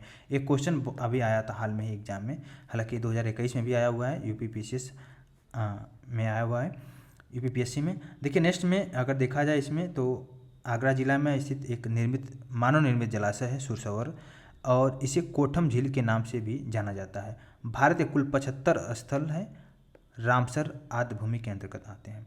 वर्तमान अगर स्थिति देखा जाए तो रामसर स्थलों की संख्या के मामले में तमिलनाडु सबसे नंबर 1 बना हुआ है। टोटल 10 स्थल जो कि है तमिलनाडु में। उसके बाद उत्तर प्रदेश का स्थान सेकंड है जो कि टोटल 10 रामसर स्थल है आद्र भूमि, ठीक है।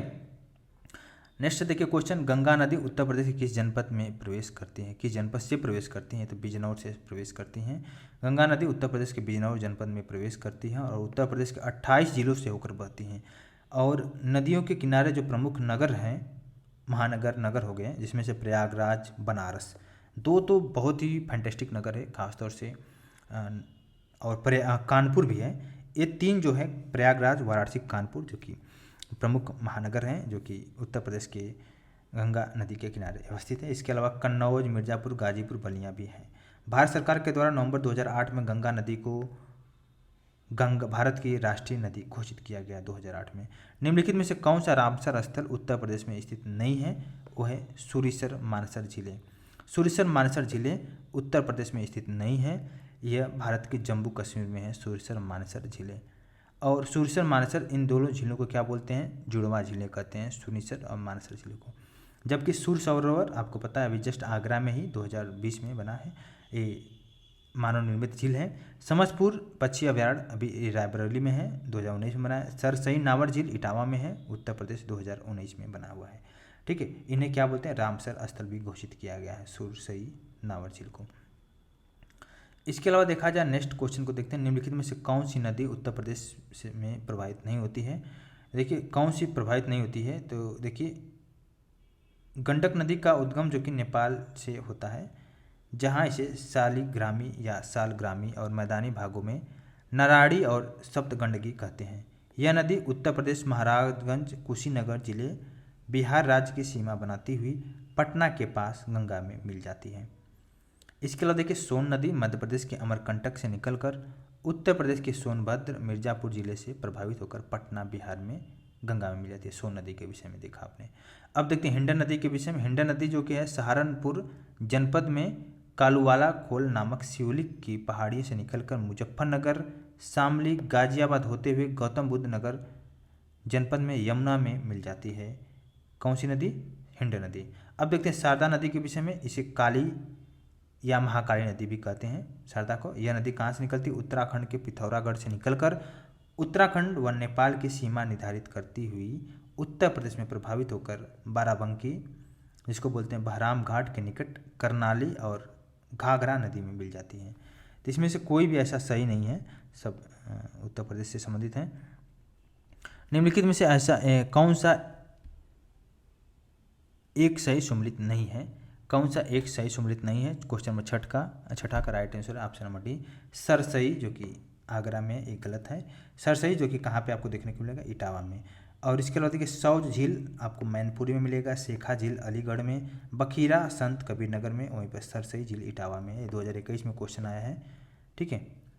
और इसके अलावा देखिए निम्नलिखित में से कौन सम्मिलित नहीं है? इसमें से option number C, Kosi Gorakhpur में। कोसी जाहिर सी बात है बिहार का शोक नदी बोलते हैं कोसी को, नेपाल से निकलती हैं, लेकिन ये अपना मार्ग बदलने की वजह से बिहार का शोक के रूप में, क्योंकि जब भी आती है तो बहुत सारा फसलों को नष्ट करते हुए, घरों को नष्ट करते हुए बाढ़ का पानी लेकर आती है। तो ये बिहार में है कोसी नदी। शेष जो कि गंगा वाराणसी, गोमती सुल्तानपुर और सरयू अयोध्या से संबंधित है, ठीक है। इसके अलावा नेक्स्ट क्वेश्चन देखते हैं, क्वेश्चन नंबर 8 को देखते हैं। देवदरी व राजदरी बहुत इंपॉर्टेंट है। देवदरी व राजदरी निम्नलिखित में से किस स्थान पे है? चंद्रप्रभा जहाँ आप देखें उसी के आसपास है देवदरी और राजदरी, जो कि चंदौली जिला में है उत्तर प्रदेश के। और चंद्रपुर वन्यजीव अभयारण्य में राजदरी और देवदरी झरने पाए जाते हैं। यह अभयारण्य एशियाई शेरों को बचाने के लिए स्थापित किया गया था। अब देखते हैं क्वेश्चन नंबर 9 को। निम्नलिखित में से किस नदी का जल ग्रहण क्षेत्र सबसे ज़्यादा है? जल ग्रहण क्षेत्र सबसे अधिक है कौन सी नदी का? तो सोन नदी का है जल ग्रहण क्षेत्र। सोन नदी कहाँ से निकलती है? अमरकंटक पहाड़ी के सोसाकुंड नामक स्थान से निकलकर पूर्व की ओर मध्य प्रदेश में बहने के बाद उत्तर प्रदेश के सोनभद्र में बहती है और उसके बाद बिहार में प्रवेश करते हुए पटना के निकट गंगा नदी में आकर मिल जाती है सोन नदी। ऐसे देखिए क्वेश्चन नंबर 10 को देखते हैं। निम्नलिखित में से कौन सम्मिलित नहीं है? जो सम्मिलित नहीं है उसको हमें डिस्कस करना है। देखिए ऑप्शन नंबर सी जौनपुर सही, ये सम्मिलित नहीं है। जो है जौनपुर जो कि गोमती से संबंधित है, बिठूर जो कि गंगा नदी के पास में बिठूर है, राप्ती नदी के पास में गोरखपुर है, यमुना नदी के पास में कौशाम्बी है। उत्तर प्रदेश के 28 जिलों से होकर गंगा नदी बहती है और यमुना जो कि 19 जिलों से होकर बहती है। क्वेश्चन नंबर 11 देखिए, उत्तर प्रदेश के निम्न में से कौन से क्षेत्र सर्वाधिक बाढ़ प्रभावित है? बाढ़ प्रभावित क्षेत्र है पूर्वी क्षेत्र है। सर्वाधिक बाढ़ प्रभावित क्षेत्र उत्तर प्रदेश का पूर्वी क्षेत्र है। इसे भौगोलिक रूप से तराई क्षेत्र कहा जाता है। यह क्षेत्र समतल और नम है। इसका निर्माण महीन अवसादों से हुआ है और दक्षिण के पठारी क्षेत्र और मध्य के मैदानी क्षेत्र या गंगा यमुना का दोआब को मध्य क्षेत्र कहा जाता है। यमुना और गंडक नदियाँ इस विशाल मैदानी प्रदेश की क्रमशः पश्चिमी व पूर्वी सीमाएं निर्धारित करती हैं। इसका ढाल उत्तर पश्चिमी से दक्षिण पूर्व की ओर है और उत्तरी क्षेत्र हिमालय से लगा पठारी है। यहाँ बाढ़ आने की संभावना कम होती है, जबकि पश्चिमी क्षेत्र की ऊंचाई 80 से लेकर 250 मीटर तक है और यहाँ अनेक क्षेत्रीय नदियाँ द्वारा काप मिट्टी, कीचड़, बालू निर्मित एक अत्यंत उपजाऊ क्षेत्र है। ठीक है, अब देखते हैं क्वेश्चन नंबर 12 को। सही सम्मिलित करना है नगर और नदी के बीच में। ठीक है, चित्रकूट का संबंध बताना है। चित्रकूट का संबंध देखिए सूची, इसमें ऑप्शन नंबर बी करेक्ट है। चित्रकूट जो कि संबंधित है मंदाकिनी से। जौनपुर गोमती से संबंधित होना चाहिए, जौनपुर गोमती हो गया। इसके बाद मथुरा यमुना और अयोध्या सरयू से संबंधित है। ठीक है, इसको आप देख लीजिएगा। अयोध्या सरयू नदी के किनारे है, मथुरा यमुना नदी के किनारे, जौनपुर गोमती नदी के किनारे, चित्रकूट जो कि मंदाकिनी नदी के किनारे है। निम्नलिखित में से किस स्थल को रामसर स्थल के रूप में नामित किया गया है? रामसर स्थल के रूप में नामित किया गया है, इसका राइट आंसर है देखिए ऊपरी गंगा नहर उत्तर प्रदेश का पहला रामसर स्थल है, ऊपरी गंगा नहर। ठीक है, ये बुलंदशहर 2005 में है। ठीक है, वर्ष 2022 तक उत्तर प्रदेश में 10 स्थल को रामसर स्थल के रूप में घोषित किया गया है, जिसमें से सरसई नंवर झील जो है इटावा में है, समान पश्चिम बिहार मैनपुरी में है, वहीं पे देखा जाए सांडी पश्चिम बिहार हरदोई में, समसपुर रायबरेली में, पार्वती आरंगा पश्चिम बिहार गोंडा में, नवाबगंज उन्नाव सूरसवर आपको पता है कीथम झील के नाम से जानते हैं, उसका आगरा समुद्र 2020 में बना है, हैदरपुर जो कि मुजफ्फरनगर बिजनौर में है, वहीं पे बखीरा वन्यजीव अभयारण्य झील जो कि संत कबीर नगर में है। ठीक है, इसके अलावा देखा जाए देखिए बहुत इम्पोर्टेंट है, राज्य में सबसे ज़्यादा 133 किलोमीटर जो कि गंगा तट वाला जिला कोई है, अगर ये आपको मैं एक्स्ट्रा पॉइंट बता रहा हूँ 133, तो इसका है 133, ये है बदायूं जो है 133 किलोमीटर सर्वाधिक गंगा तट वाला है। और उत्तर प्रदेश की सबसे लंबी नदी गंगा है, इसमें लगभग गंगा नदी 1450 किलोमीटर उत्तर प्रदेश में प्रभावित होती है। टोटल तो गंगा नदी की 2500 है, लेकिन उत्तर प्रदेश में अकेले 1450 किलोमीटर प्रभावित होती है। सबसे ज़्यादा प्रदूषित जो है गंगा नदी होती है कन्नौज से लेकर वाराणसी तक। ठीक है, इसके अलावा देखिए यमुना नदी 20 जिलों से होकर बनती है यमुना नदी, और सबसे ज़्यादा प्रदूषित होती है दिल्ली से आगरा तक। और राज्य की अत्यधिक प्रदूषित नदियां जो है हिंडन है, हिंडन के बाद यमुना हो गया, इसके बाद आमी नदी, ये सब जो कि अत्यधिक प्रदूषित नगर है। अभी हाल में देखिए रिवर फ्रंट डेवलपमेंट परियोजना चलाई जा रही है लखनऊ में, गोमती नगर में, हालांकि बन के तैयार हो गया है। और अलग अलग देखा जाए तो जैसे मुरादाबाद व बरेली नगर है, रामगंगा तट पर है, बागपत, वृंदावन, मथुरा, ये सब जो कि यमुना नदी के तट पर बसा हुआ है। इसके अलावा वाराणसी उत्तर प्रदेश का गंगा के तट पर प्रमुख नगर देखा जाए तो बिजनौर हो गया, हस्तिनापुर हो गया, गढ़मुक्तेश्वर हो गया, अनूप शहर हो गया, नरौरा और फतेहगढ़ हो गया, बिल्लौर हो गया जो कि बिठूर कानपुर का बहुत फेमस है, कानपुर नगर का कानपुर नगर हो गया, बक्सर जो कि उन्नाव में है, बक्सर ये भी बहुत फेमस है। इसके अलावा देखिए डलमऊ रायबरेली में है, प्रयागराज हो गया, सिरसा जो कि प्रयाग बोलते हैं, मिर्ज़ापुर हो गया, चुनार हो गया, वाराणसी, सैदपुर जो कि गाजीपुर चंदौली जिला में है, और शेरपुर बलिया में है, ये सब गंगा के तट पर स्थित है। तो ये सब आपको मैप याद होना चाहिए। इसी तरह अगर वाराणसी नगर पूछा जाए तो वाराणसी नगर जो कि वरुणा व 80 नदियों के मध्य तथा गंगा के बाएं तट पर स्थित है।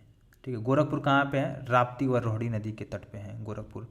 इस तरह से क्वेश्चन आ सकता है। जैसे मान लीजिए क्वेश्चन आ सकता है भारत में राज्य में गंगा का प्रवेश का निकास कहाँ से होता है? निवास सबसे पहले मिलती है, प्रवेश होता है बिजनौर से, और निकास कहाँ से होता है गंगा का? क्वेश्चन आ सकता है निकास कहाँ से होता है? बलिया जिला, उत्तर प्रदेश का सबसे पूर्वी जिला बलिया जिला। ठीक है, इसके अलावा रामगंगा नदी कहाँ से प्रवेश करती है? बिजनौर में। और रामगंगा गंगा में कहाँ मिलती हैं? कन्नौज के निकट में मिलती हैं। उसी तरह बूढ़ी गंगा मिलती है बदायूं में।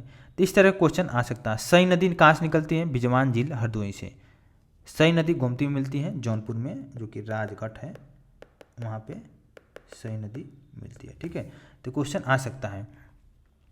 इसके अलावा देखिए प्रमुख जैसे मान लीजिए सुरहाताल कहाँ पे है? ये झील है सुरहाताल, बलिया में है। ठिठौरा झील है फतेहपुर में। इस तरह का चीज़ें आ सकता है। ठीक है, और अगर और भी झीलों को देखा जाए तो इसमें देखिए रामताल हो गया मेरठ में, कीठम ताल आपने देखा ही जिसको आगरा में है, कीठम ताल हो गया, औंधी ताल वाराणसी में, दरवन झील हो गया अयोध्या में। इस तरह का क्वेश्चन आ सकता है। अब देखते हैं कुछ प्रमुख बांध के विषय में, अगर देख सकते हैं बांध के रूप में। बांध में अगर देखा जाए तो सोनभद्र में पिपरी नामक स्थान पर रिहंद नदी पर एक बहुउद्देशीय रिहंद बांध परियोजना बनाया गया, जिसका नाम है गोविंद बल्लभ पंत सागर की है। इसका टोटल ऊंचाई अगर देखा जाए तो 91 मीटर है। सोनभद्र में पिपरी नदी पर पिपरी नामक स्थान बनाया गया रिहंद बांध। दूसरा है ललितपुर जिला में बेतवा नदी पर बनाया गया है संयुक्त राजघाट बहुउद्देशीय बांध परियोजना है। वहीं पर माता टीला माता टीला बहुउद्देशीय बांध परियोजना, ये भी 35 मीटर है इसकी ऊंचाई। ये भी बेतवा नदी पर उत्तर प्रदेश और मध्य प्रदेश की संयुक्त परियोजना है, ठीक है। और एक है कन्हार बांध परियोजना, ये सोनभद्र जिला में है, ठीक है। और मिर्ज़ापुर जिला में जिरगो नदी पर बनाया गया है जिरगो जलाशय बांध, जो कि 30 मीटर है। बहराइच में सरयू नदी पर बांध बनाया गया है सरयू नदी पर, ठीक है। तो ये सब पता होना चाहिए, ठीक है। इसके अलावा बहुत सारा क्वेश्चन आ सकता है। प्रदेश में नहरों का सर्वाधिक विस्तार कहाँ पे? पश्चिमी उत्तर प्रदेश में। पश्चिमी उत्तर प्रदेश में आपको बहुत सारा नहर देखने को मिलेगा। वेस्ट यूपी में आपको बहुत सारा नहर देखने को मिलेगा, ठीक है। और सबसे ज़्यादा लंबाई नहरें रायबरेली में देखने को मिलेगा। सबसे ज़्यादा लंबाई नहरों की अगर लंबाई देखा जाए तो रायबरेली में है। तो ये चैप्टर हम लोग का कंप्लीट हुआ। अब हम लोग देखेंगे नेक्स्ट चैप्टर को, बने रहिए। देखिए नेक्स्ट चैप्टर देखते हैं कृषि और पशुपालन। कृषि और पशुपालन, इसके विषय में हम लोग डिस्कस करेंगे। इसका पहला क्वेश्चन है, उत्तर प्रदेश में कृषि अनुसंधान परिषद निम्नलिखित में से किस स्थान पर है? राइट आंसर लखनऊ में है, उत्तर प्रदेश कृषि अनुसंधान परिषद। और कृषक समृद्धि आयोग का गठन कौन से साल में हुआ है? कृषक समृद्धि आयोग का गठन जो हुआ है 2017 में हुआ, और जिसका उद्देश्य है कि 2022 तक किसानों की आय दोगुना करना। हालांकि 2022 बीत चुका है, अब इसका टेन्योर बढ़ा दिया गया है। और इस आयोग के अध्यक्ष थे तत्कालीन मुख्यमंत्री योगी आदित्यनाथ। और इसके प्रमुख कार्यों के अंतर्गत कृषि, उद्यान, पशुपालन, मत्स्य पालन तथा रेशम पालन आदि विविध कार्यों के निष्पादन में किसानों के शक्तियों और उनकी निर्बलताओं की समीक्षा करने के साथ ही फसलों के बेहतर भंडारण और विपणन को सम्मिलित किया गया था। उत्तर प्रदेश के लिए निम्नलिखित में से कथनों में से कौन सा कथन सही है? इसमें देखिए दोनों ही कथन सही है।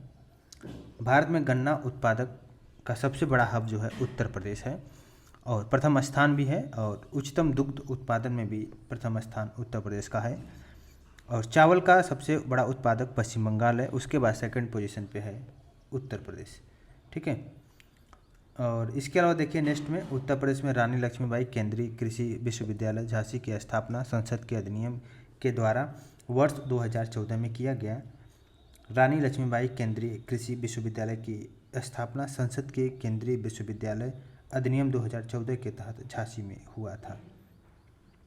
इसके अलावा देखिए क्वेश्चन नंबर 5 देखिए, खाद्य प्रसंस्करण उद्योग मंत्रालय की एक जिला एक उत्पाद योजना के संदर्भ में सूची 1 को सूची 2 से मिलान करना है। इसको बताना है। उत्पाद और जिला के विषय में अगर देखा जाए तो देखिए ऑप्शन नंबर बी इसका करेक्ट है, 2, 3, 4, 1। इसमें अगर देखा जाए तो लहसुन का संबंध जो कि है मैनपुरी से। लहसुन जो कि मैनपुरी में बहुत ज़्यादा उत्पादन होता है। साथ ही साथ मिर्च का उत्पादन देखा जाए तो प्याज का उत्पादन गाजीपुर से, वहीं पर मिर्च का उत्पादन देवरिया और हल्दी का उत्पादन ललितपुर से, ठीक है। तो इस तरह का सही युग्म हो गया। ट्यूबवेल सिंचाई के क्षेत्र में सर्वोच्च है। ट्यूबवेल सिंचाई के क्षेत्र में अगर देखा जाए तो उत्तर प्रदेश ट्यूबवेल के सिंचाई के क्षेत्र में आता है, ठीक है। नंबर 1 आता है सिंचाई के क्षेत्र में। ट्यूबवेल का माध्यम जो है बहुत ही अच्छा होता है। इसके अलावा नेक्स्ट में अगर देखा जाए तो और भी अच्छे ढंग से डिस्कस करते हैं ट्यूबवेल के विषय में हम लोग देखें। और देखिए ट्यूबवेल नलकूप से सर्वाधिक सिंचाई जो कि उत्तर प्रदेश में की जाती है। सांख्यिकीय डायरी उत्तर प्रदेश 2019 के अनुसार यहाँ कुल सिंचाई क्षेत्र में 74.9% सिंचाई नलकूप के द्वारा किया जाता है। नहर द्वारा सिंचाई 15.2%, कुआं द्वारा सिंचाई 8.8% तथा तालाब, झील, पोखर द्वारा सिंचाई जो कि 0.5% होता है। सबसे ज़्यादा सिंचाई आपको देखने को मिलेगा नलकूप से, ठीक है। और लगभग 74-75% जो कि नलकूप से होता है। यूपी में पशु प्रोटीन की प्रति व्यक्ति उपभोग होता है। पशु प्रोटीन की प्रति व्यक्ति उपभोग 5 ग्राम होता है। उत्तर प्रदेश में परंपरागत भूमि मापन की इकाई है बीघा से नापा जाता है, ठीक है। और 20 बिस्वा बराबर 1 बीघा होता है। 20 बिस्वा को मिलाकर 1 बीघा होता है। आपको बताना है कितना स्क्वायर मीटर होता है या स्क्वायर फीट होता है, आपको बताना है 1 बिस्वा में, ठीक है। इसके अलावा नेक्स्ट देखना है क्वेश्चन 9 को देखते हैं। निम्नलिखित में से कौन सा सही सुमेलित नहीं है? सही सुमेलित नहीं है उसको बताना है। देखिए जो सही सुमेलित है उसको हम डायरेक्ट देख रहे हैं। Indian institute of vegetable research का जो सुमिलन है, जो स्थापना है उस वहाँ पे वाराणसी में है। Indian institute of pulses research का है कानपुर में। वेटरनरी रिसर्च इंस्टीट्यूट है इज्जत नगर बरेली में। और Indian grassland and fire research institute है झांसी में। निम्नलिखित में से कौन सा सही सुमिलित नहीं है? ऑप्शन नंबर सी जो है सही सुमिलित नहीं है। शेष जो सुमिलित है उसको देख लिया जाए। UPCAR Uttar Pradesh council of agriculture research जो कि लखनऊ में स्थापना हुआ है। इसके अलावा IARI Indian agriculture research institute की स्थापना नई दिल्ली में। और इंडियन वेटरनरी रिसर्च इंस्टीट्यूट की स्थापना उत्तर प्रदेश के बरेली के इज्जत नगर में है। इसी तरह NDRI national dairy research institute जो कि है हरियाणा करनाल में, ठीक है, 1923 में किया गया था। बहुत इंपॉर्टेंट क्वेश्चन है। पहला केचुआ बीज बैंक स्थापित होने जा रहा है, वह स्थान जो कि इज्जत नगर बरेली में है। केचुआ इज्जत उत्तर प्रदेश के निम्नलिखित क्षेत्रों में से किसमें अन्ना प्रथा तथा उस क्षेत्र के कृषि और वानिकी के विकास के लिए अभिशाप है? इसको बताना है। तो अभिशाप है इस क्वेश्चन नंबर 12 का राइट आंसर है बी। बुंदेलखंड क्षेत्र में प्रचलित अन्ना प्रथा के तहत जब चैत्र मास में फसल कट जाती है तो खेत खाली होते हैं, तब जानवरों को खुला छोड़ दिया जाता है। और यह अन्ना प्रथा बुंदेलखंडी क्षेत्र के कृषि वानिकों के विकास के लिए एक प्रकार का अभिशाप सिद्ध हुआ। क्योंकि देखिए खुला छोड़ने से फसल तो नष्ट होती है, साथ ही साथ मिट्टी का कटाव भी होता है। जब बारिश आती है तो मिट्टी सब बहने लगती है। इस तरह का चीज़ एक तरह से। और इसके अलावा देखिए उत्तर प्रदेश की 10वीं पंचवर्षीय योजना के अंतर्गत निम्नलिखित क्षेत्रों में किसके विकास को सर्वोच्च प्राथमिकता दिया गया है? कृषि के विकास को सर्वोच्च प्राथमिकता दिया गया 10वीं पंचवर्षीय योजना में। और उत्तर प्रदेश की अर्थव्यवस्था का मूल आधार ही कृषि है। 2011 की जनगणना के अनुसार उत्तर प्रदेश के कुल कार्यशील जनसंख्या के 59.3% लोग कृषि और संबद्ध क्षेत्र में नियोजित हैं। और इनमें से 29% कृषक और 30.3% कृषि श्रमिक हैं। उत्तर प्रदेश में सर्वाधिक प्रतिशत कर्मचारी नियोजित है कृषि क्षेत्र में। और उत्तर प्रदेश कृषि प्रधान राज्य है जहां कृषि क्षेत्र में सर्वाधिक कर्मचारी नियोजित है। प्रदेश के कुल कर्मकारों में लगभग 59.3 लोग कृषि क्षेत्र में नियोजित हैं। यूपी की प्रमुखतम तिलहनी फसल है राई तथा सरसों है। तिलहन उन फसलों को कहते हैं जिनमें वनस्पतिक तेल का उत्पादन होता है, जिसमें महत्वपूर्ण है तिल, सरसों, राई, मूंगफली और सूरजमुखी। भारत में तिलहनों की उपज बढ़ाने के लिए पीत क्रांति की संकल्पना दी गई। क्षेत्रफल की दृष्टि से खाद्यान्न फसलों के बाद तिलहन का ही स्थान है। उत्तर प्रदेश का कौन सा जनपद दशहरी आम का सर्वोच्च उत्पादक राज्य है? दशहरी आम का सर्वोच्च उत्पादक राज्य है लखनऊ। और दशहरी आम को GI टैग भी दिया गया है, जियोग्राफिकल इंडिकेशन। और एक तरह से इसका स्वाद बिल्कुल अलग ही होता है। उत्तर प्रदेश में राज्य खेती का मुख्य उद्देश्य क्या है? उत्तर प्रदेश में राज्य खेती का मुख्य जो उद्देश्य है क्वेश्चन नंबर 17 का right answer option number D. प्रमुख तीनों है, इसमें से शोध कार्य हो गया, प्रदर्शन कार्य हो गया, बीज गुणन, तीनों ही कार्य शामिल है। इसके अंतर्गत बीज, उर्वरक, कीटनाशक, कृषि मंत्र आदि का प्रसार करना राज्य खेती के अन्य प्रमुख उद्देश्य हैं। निम्नलिखित में से उत्तर प्रदेश में किस फसल चक्र का क्षेत्रफल अधिक है? यह है धान गेहूँ का क्षेत्रफल अधिक है। और उत्तर प्रदेश को भारत का शक्कर का कटोरा क्यों कहा जाता है? इसको स्पष्ट करने के लिए निम्नलिखित कथनों पर विचार करना है। सी ऑप्शन बताना है इसमें। देखिए 1, 2, 4 इसका राइट आंसर है। 1, 2, 4 उत्तर प्रदेश में गन्ने को सर्वाधिक उत्पादन होता है। वहीं पर उत्तर प्रदेश में गन्ना अभियांत्रिकी शिक्षा संस्थान है। चौथा है उत्तर प्रदेश में गन्ना उत्पादकों की संख्या सर्वाधिक है। और क्योंकि चीनी मिलों की सर्वाधिक संख्या महाराष्ट्र में है, न कि उत्तर प्रदेश में। चीनी मिलों की संख्या के अनुसार उत्तर प्रदेश का महाराष्ट्र के बाद दूसरा स्थान है। और भारतीय गन्ना अनुसंधान संस्थान लखनऊ में अवस्थित है। कौन सा राज्य भारत का शक्कर का प्याला कहा जाता है? इसका राइट आंसर उत्तर प्रदेश। और सही उत्तर बताना है, सही कथन को बताना है। और इसमें देखिए जो सही है इसको बताना है। 21 का राइट आंसर है। देखिए भारत में भैंसों की सर्वाधिक संख्या उत्तर प्रदेश में पाई जाती है। साथ ही उत्तर प्रदेश गाय के दूध का सबसे बड़ा उत्पादक है। गाय बैलों की सर्वाधिक संख्या पश्चिमी बंगाल में पाई जाती है। साथ ही भेड़ों की सर्वाधिक संख्या वाला राज्य तेलंगाना राज्य है। आंवले का सर्वाधिक उत्पादन करने वाला जिला जो है प्रतापगढ़ है। और प्रतापगढ़ के कुंडा और काला काकर में आंवला के लिए फल पट्टी विकास की योजना चलाई जा रही है। फल पट्टी विकास योजना, ठीक है। इसके अलावा देखिए उत्तर प्रदेश में खरीफ फसल की बुआई होती है जून जुलाई के दौरान होती है। इसमें ज्वार, बाजरा, धान आदि है। उस जनपद को चिन्हित करना जिसमें जानवरों के लिए पॉलीक्लिनिक नहीं है, इसका राइट आंसर है झांसी। पशुओं को विशेष चिकित्सा के लिए 3 पशु चिकित्सा पॉलीक्लिनिक गोरखपुर, मुजफ्फरनगर तथा लखनऊ में कार्य कर रहे हैं। भारत में उत्तर प्रदेश का जिस पैदावार का सबसे बड़ा उत्पादक है वह है खाद्यान्न। उत्तर प्रदेश देश में खाद्यान्न का सबसे बड़ा उत्पादक है। 2020-21 के अगर अनुमान के हिसाब से देखा जाए तो कुल खाद्यान्न उत्पादन का 18.89% खाद्यान्न का उत्पादन उत्तर प्रदेश में होता है। यहाँ पे गेहूँ, चावल, गन्ना में भी प्रथम स्थान है। तिलहन में राजस्थान नंबर 1 है, वहीं पे दलहन में मध्य प्रदेश नंबर 1 है। उत्तर प्रदेश का प्रमुख वाणिज्यिक फसल है, आपको पता है प्रमुख वाणिज्यिक फसल गन्ना है उत्तर प्रदेश का, ठीक है। और कुल जो क्षेत्र है कृषि योग के लिए 13% भाग पर गन्ने की खेती की जाती है। वहीं पर 2021 के अनुसार अगर देखा जाए तो देश का 44.50 गन्ना उत्पादित किया जाता है। टोटल पूरे भारत का अगर गन्ना का परसेंटेज देखा जाए तो टोटल अकेले उत्तर प्रदेश 44.50 गन्ना उत्पादित करता है। इस संदर्भ में उत्तर प्रदेश का स्थान प्रथम है। तिलहन में राजस्थान, जूट में पश्चिम बंगाल और कपास में महाराष्ट्र अग्रणी है। देश के कुल कृषि योग्य भूमि का कुल कितना परसेंटेज उत्तर प्रदेश में है, तो कुल कितना परसेंटेज उत्तर प्रदेश में आपको बताना है। इसका राइट आंसर है उत्तर प्रदेश भारतवर्ष का एक विशिष्ट राज्य है जिसका क्षेत्रफल 2,40,928 वर्ग किलोमीटर है और यहाँ पर देश की कुल कृषि भूमि का लगभग 10.48 भाग पर कृषि की जाती है और यहाँ पर रबी, खरीफ, जायद तीनों प्रकार की फसलें उगाई जाती हैं। उत्तर प्रदेश में उगाई जाने वाली फसलों निम्नलिखित में से किसकी अवधि न्यूनतम है। यह है मूंग की अवधि न्यूनतम होता है, मात्र 60 दिन की होती है और खरीफ और जायद की फसल है। मूंग और चना 90 दिन और अरहर 260 दिन की फसल है। मसूर और चना, ठीक है। और इसके अलावा देखिए उत्तर प्रदेश में कुल कर्मियों में कृषि में लगे कर्मियों का परसेंटेज लगभग कितना है। कृषि कार्य में लगे कामगारों अगर देखा है तो लगभग 60%, 59.3% जो कृषि कार्य में लगे हुए हैं।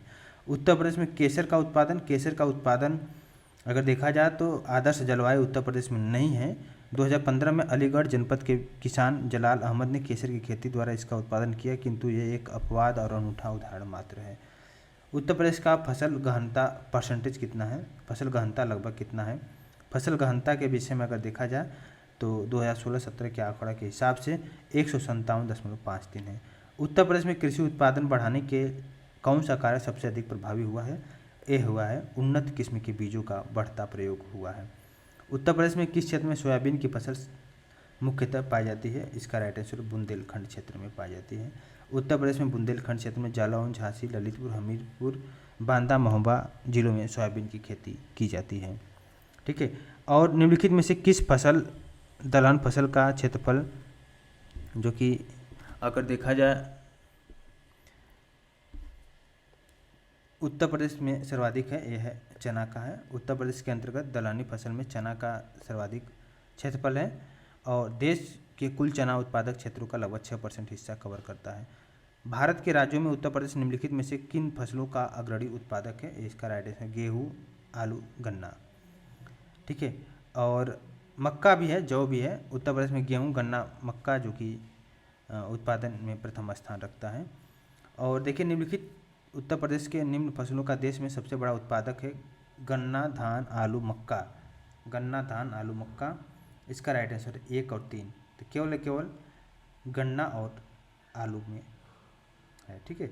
इसका देखिए उत्तर प्रदेश में किन फसलों का देश में सबसे बड़ा उत्पादक है। सबसे बड़ा उत्पादक 1 और 3 है, आलू और चावल है, ठीक है। आलू और गन्ना है जिसमें प्रथम उत्पादक है और वहीं पर चावल का है, चावल में पश्चिम बंगाल है, ठीक है। और देखिए निम्नलिखित में से किस फसल के उत्पादन में उत्तर प्रदेश का देश में प्रथम स्थान पर नहीं है। ये है चावल नहीं है, चावल में पश्चिम बंगाल है। और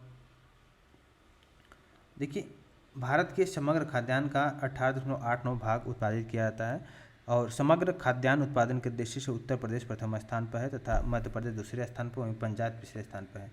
उत्तर प्रदेश में गेहूं, गन्ना, आलू के उत्पादन में प्रथम स्थान है, जबकि चावल में उत्तर प्रदेश दूसरे स्थान पर, पहले स्थान पर पश्चिम बंगाल है। भारत में उत्तर प्रदेश का द्वितीय स्थान है, किसमें है, जाहिर सी बात है द्वितीय स्थान धान मतलब चावल में है। पहला स्थान पश्चिम बंगाल में। भारत में हरित क्रांति के लिए ब्रेड बास्केट कहे जाने वाले जो राज्य हैं वो है उत्तर प्रदेश, पंजाब और हरियाणा। और उत्तर प्रदेश, पंजाब, हरियाणा को भारत में हरित क्रांति के लिए ब्रेड बास्केट कहे जाने वाले राज्य हैं। भारत में वर्ष 1966-67 में देश में अधिक उपज देने वाले उन्नत किस्म के प्रयोग से कृषि उत्पादन में अभूतपूर्व वृद्धि हुई है, जिसे हरित क्रांति की संज्ञा दी गई है। वैश्विक दृष्टि से अगर देखा जाए तो हरित क्रांति का जनक प्रोफेसर नॉर्मन बोरलॉग को माना जाता है, किंतु भारत में हरित क्रांति का जनक MS स्वामीनाथन को माना जाता है। इसके अलावा देखिए, निम्नलिखित में से कौन सा फसल चक्र पूर्वी उत्तर प्रदेश के लिए सर्वाधिक उपयुक्त समझा जाता है? यह है धान, गेहूँ, मक्का। और निम्नलिखित में से किस फसल का उत्तर प्रदेश भारत में सर्वप्रमुख उत्पादक है? यह है गेहूँ का है। और गेहूँ, गन्ना, आलू की पैदावार होती है उत्तर प्रदेश में सर्वाधिक। और चना के उत्पादन में मध्य प्रदेश का स्थान प्रथम है। भारत के राज्यों में उत्तर प्रदेश किस उत्पाद का सबसे बड़ा उत्पादक नहीं है? फूलों का उत्पाद नहीं है। और फूल उत्पादन में प्रथम राज्य तमिलनाडु है। गेहूं, आलू, गन्ने का सबसे बड़ा उत्पादक राज्य उत्तर प्रदेश है। किसके उत्पादन में भारत में उत्तर प्रदेश का स्थान प्रथम स्थान है? यह है गेहूं और गन्ना के। भारत के मेथा तेल उत्पादन में उत्तर प्रदेश का योगदान कितने परसेंटेज है? 90% है मेथा तेल। और मेथा की खेती बदायूं, रामपुर, मुरादाबाद, बरेली, पीलीभीत, बाराबंकी, फैजाबाद, अंबेडकर नगर, लखनऊ आदि जिलों में होती है। इसके अलावा नेक्स्ट में देखते हैं अगर 45 नंबर क्वेश्चन है 2018-19 में उत्तर प्रदेश, अगर देखा जाए उत्तर प्रदेश के संबंधों में विचार करना है, खतरों में विचार करना है, तो देखिए इसमें से कौन सही है। गन्ना में तो प्रथम स्थान उत्तर प्रदेश है, आलू में भी है और गेहूं में भी है। 1 2 3 करेक्ट है। और धान में है पश्चिम बंगाल है, तो 1 2 3 करेक्ट है। पूर्वी उत्तर प्रदेश की काला नमक प्रसिद्ध प्रजाति है। काला नमक, जो काला नमक है धान की प्रसिद्ध प्रजाति है पूर्वी उत्तर प्रदेश का, और इसको बुद्ध चावल के नाम से जानते हैं। यह भारत में उगाए जाने वाले सुगंधित चावल की बेहतरीन किस्मों में से एक है। इसकी खेती कुशीनगर, गोंडा, महाराजगंज, सिद्धार्थनगर, बलरामपुर, संत कबीर नगर, बहराइच, श्रावस्ती में की जाती है। आम की लंगड़ा किस्म हमारे राज्य के निम्न में से किस जिले में उद्धृत मानी जाती है? यह है वाराणसी। आम की अन्य प्रजाति और संबंधित क्षेत्र के विषय में बताना है। दशहरी आम जो कि लखनऊ और मलियाबाद से संबंधित है। चौसा आम हरदोई सहारनपुर से। अल्फांसो जो कि रत्नागिरी महाराष्ट्र से। केसर आम जूनागढ़ गुजरात से। हिमसागर और किशनभोग मुर्शिदाबाद पश्चिम बंगाल से। सफ़ेदा आम आंध्र प्रदेश से। बॉम्बे ग्रीन पंजाब से। तोतापुरी आम बेंगलुरु से। और वहीं पर नीलम आम आंध्र प्रदेश से संबंधित है। इसके अलावा नेक्स्ट में अगर देखा जाए तो देखिए रसपुरी आम कर्नाटक में। मुलगाओ आम जो कि मुलगोबा आम है सेलम तमिलनाडु में। लक्ष्मण भोग है मालदा पश्चिम बंगाल में। इमाम पसंद है तेलंगाना में। तो इस तरह का आप देख सकते हैं। रुमानी आम चेन्नई में। किली चुंदन आम केरल में। बनराज आम गुजरात में, ये सब है। उत्तर प्रदेश में मुख्य प्रकार की फसलें हैं रबी, खरीफ और जायद की फसलें।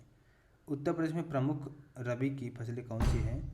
गेहूँ, चना, मट्टा, जौ से। निम्नलिखित फसलों में किसे गरीब का मित्र कहा जाता है? यह है आलू।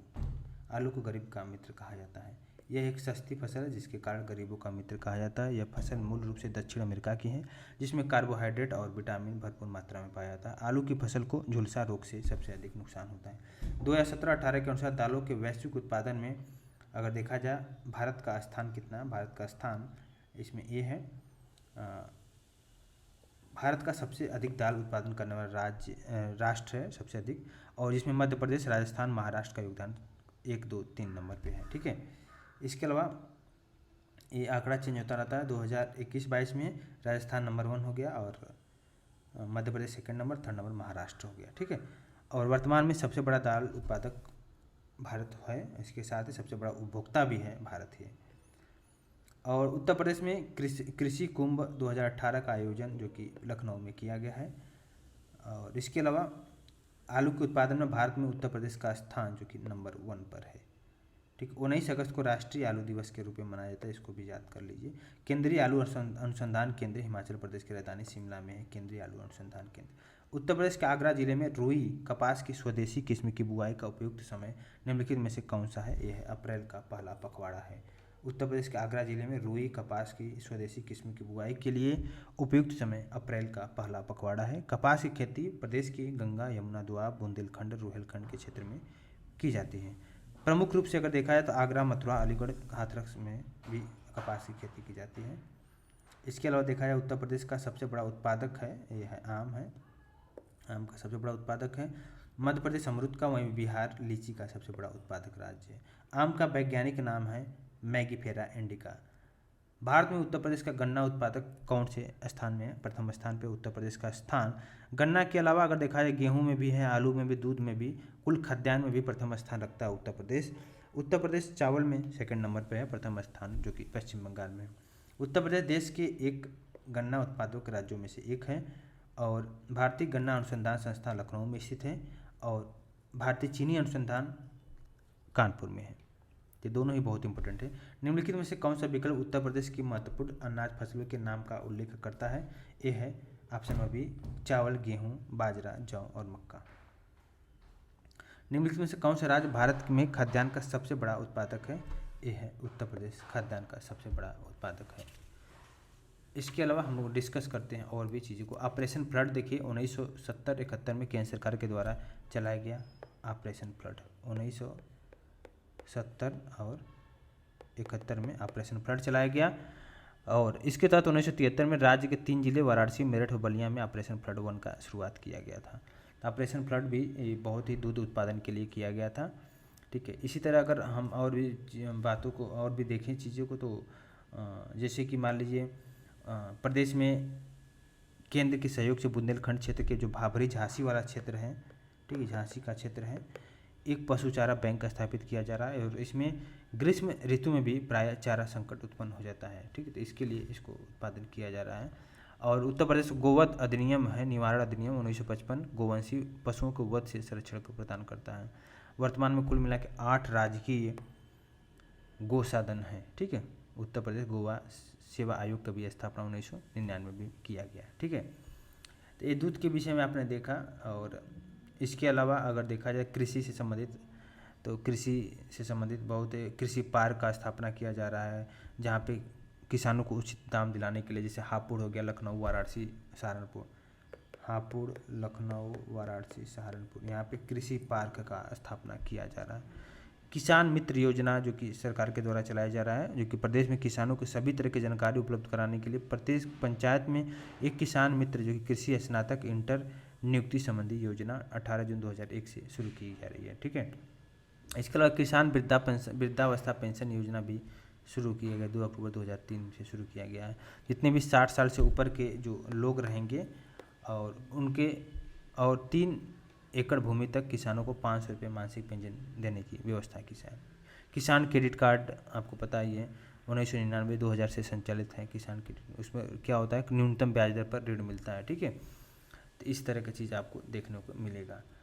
इसके अलावा जैसे कि आपने पशुपालन के विषय में देखा, कृषि के विषय में देखा और भी जैसे उद्यान कृषि के विषय में देखा जाए तो जैसे अमरूद की खेती जैसे प्रयागराज, बदायूं, कानपुर में किया जाता है। आंवला जो कि आंवला प्रतापगढ़ का बहुत फेमस रहता है, वहाँ पे खेती बड़ी पैमाने पे की जाती है प्रतापगढ़ में आंवला।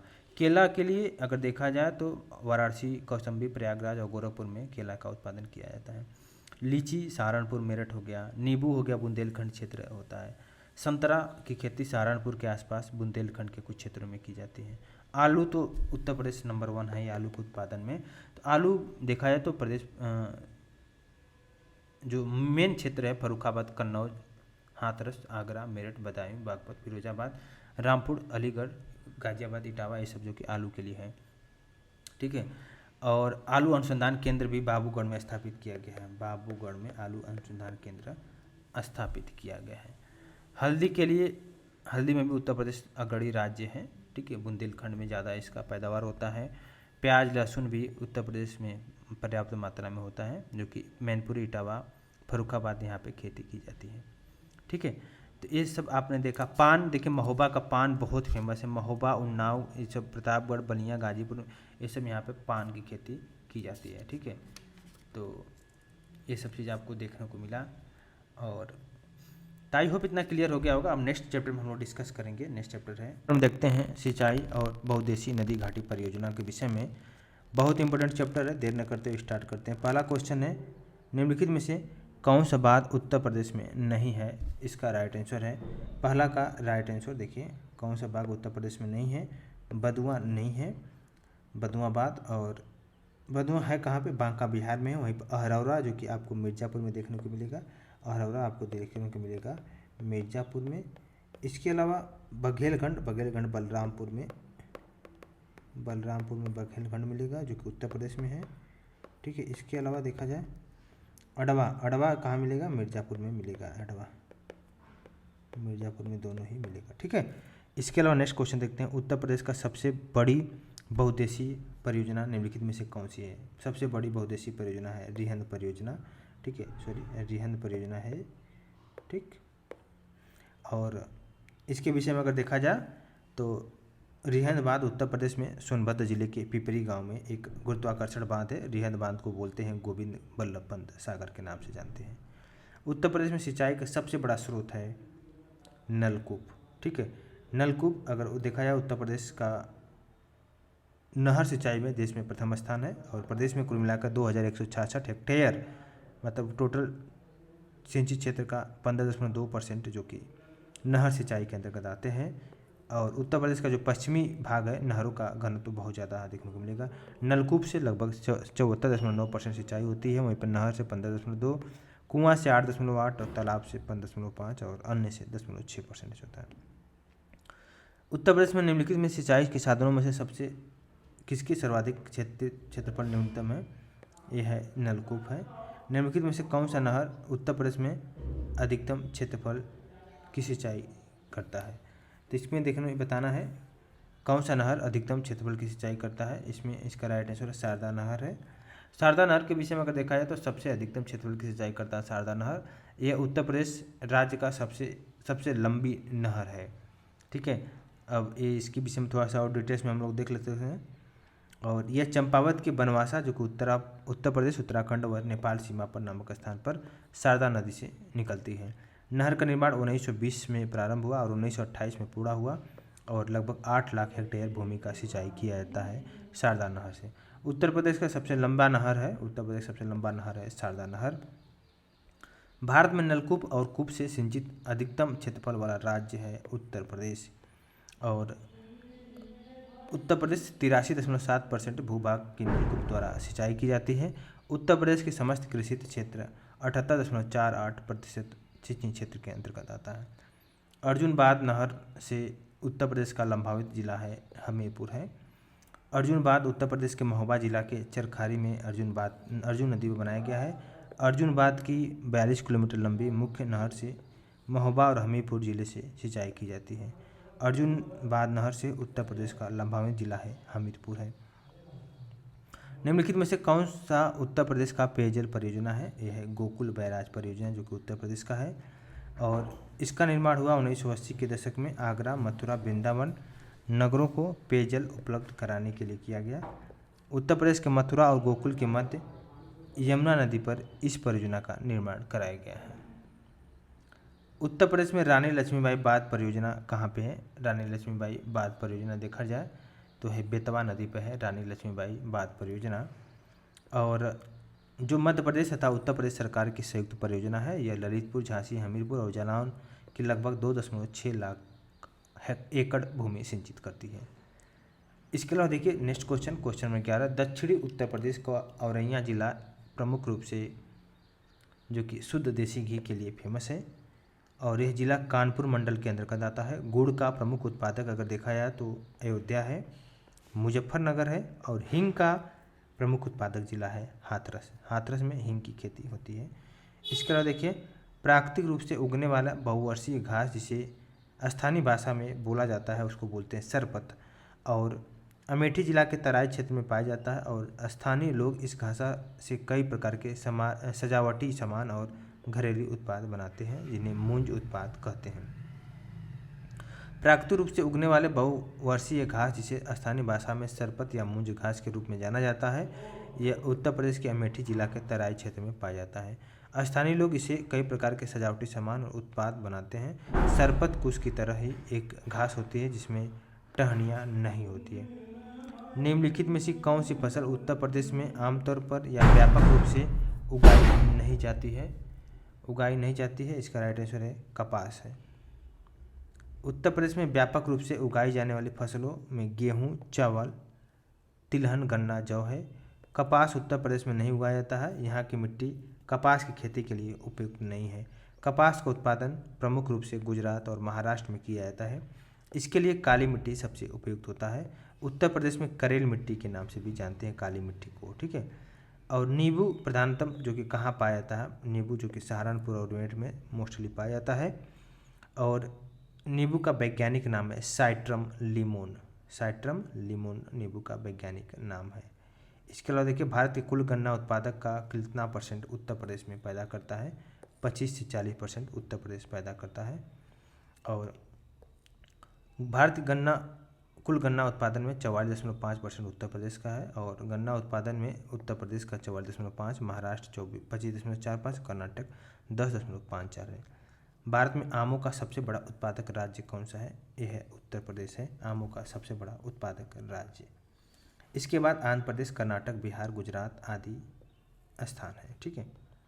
निम्नलिखित में से कौन सी मुख्य एजेंसियां में से एक नहीं है जो उत्तर प्रदेश में भारी मात्रा में अनाज भंडारण में शामिल है? इसका राइट आंसर है FDI। किसी एक देश की कंपनी का दूसरे देश में निवेश किया जाता है तो उसे FDI कहा जाता है। इसका संबंध अनाज भंडारण से नहीं है, जबकि भारतीय खाद्य निगम, केंद्रीय भंडारण निगम तथा राज्य भंडारण निगम अनाज भंडारण के लिए उत्तरदायी है।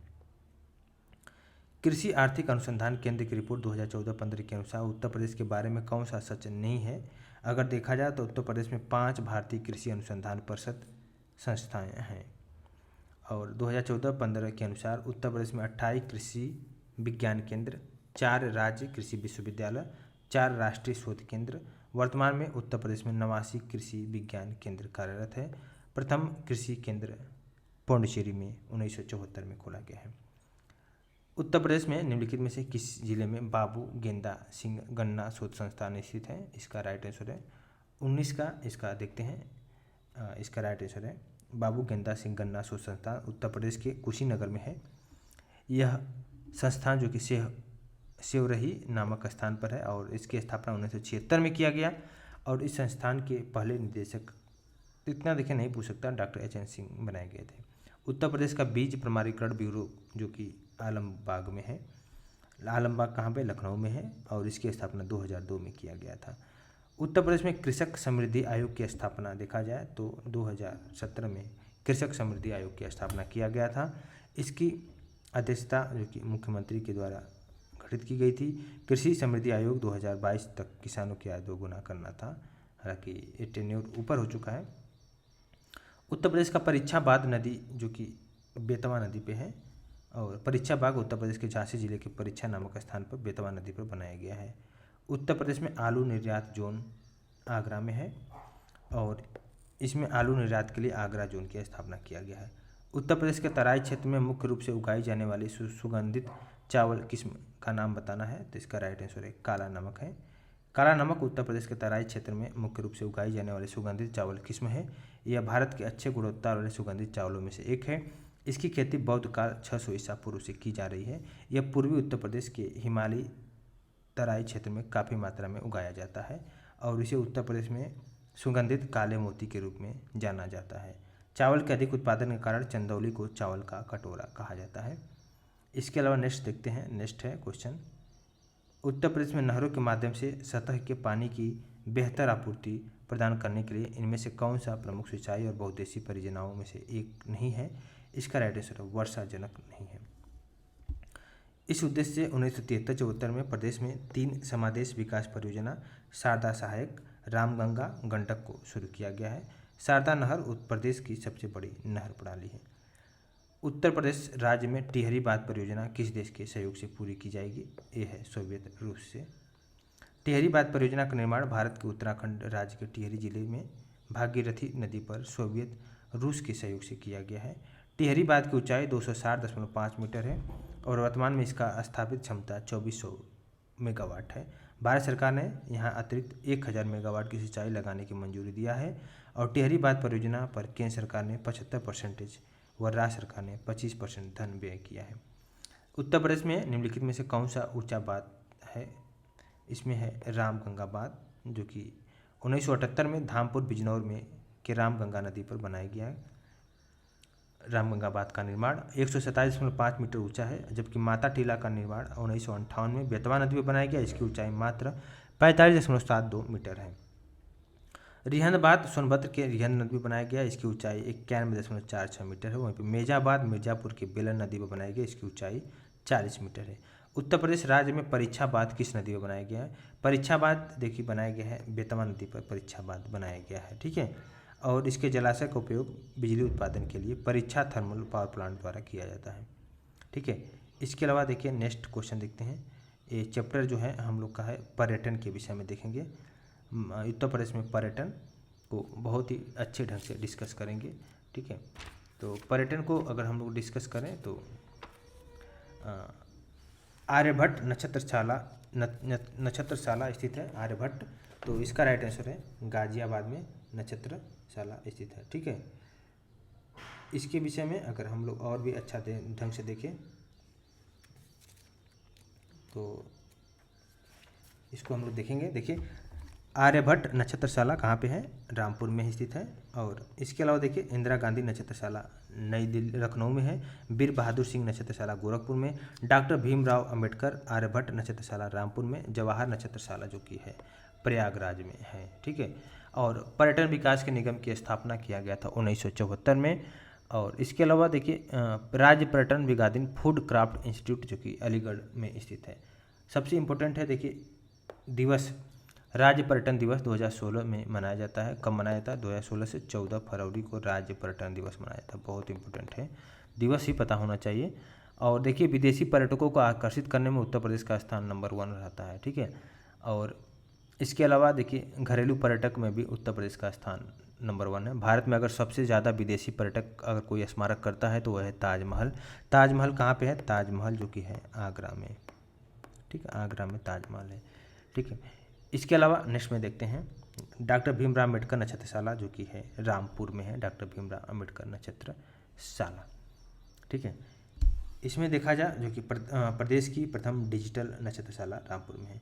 प्रयागराज स्थित अल्फ्रेड पार्क का पुनः नामकरण किया गया है। इसका नाम रखा गया है चंद्रशेखर आज़ाद के नाम पर रखा गया है, ठीक है।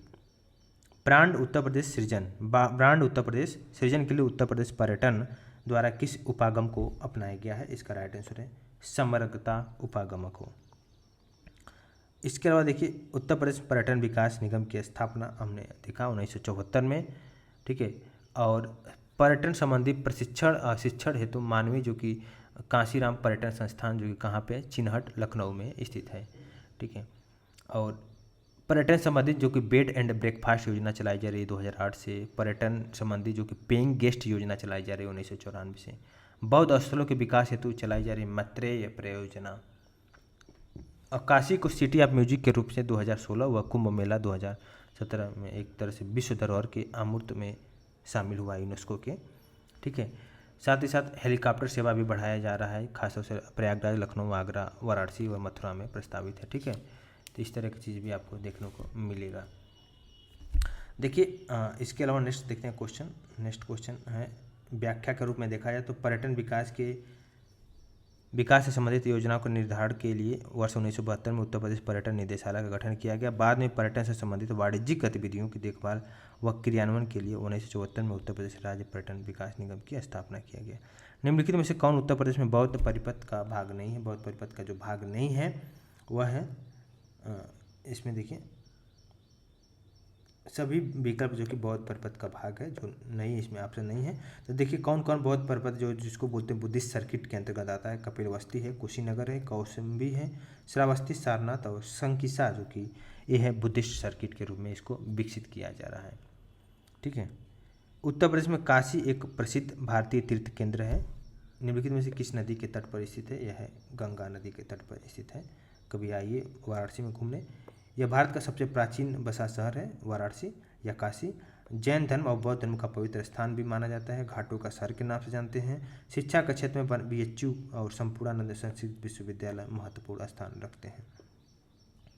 उत्तर प्रदेश में यूपी पर्यटन द्वारा बुंदेलखंड सर्किट में निम्नलिखित में से कौन सा गंतव्य शामिल है? बुंदेलखंड सर्किट में देखिए ऑप्शन नंबर डी है बिठूर, चित्रकूट, झांसी, कालिंजर, महोबा, ये सब जो कि बुंदेलखंड सर्किट में है।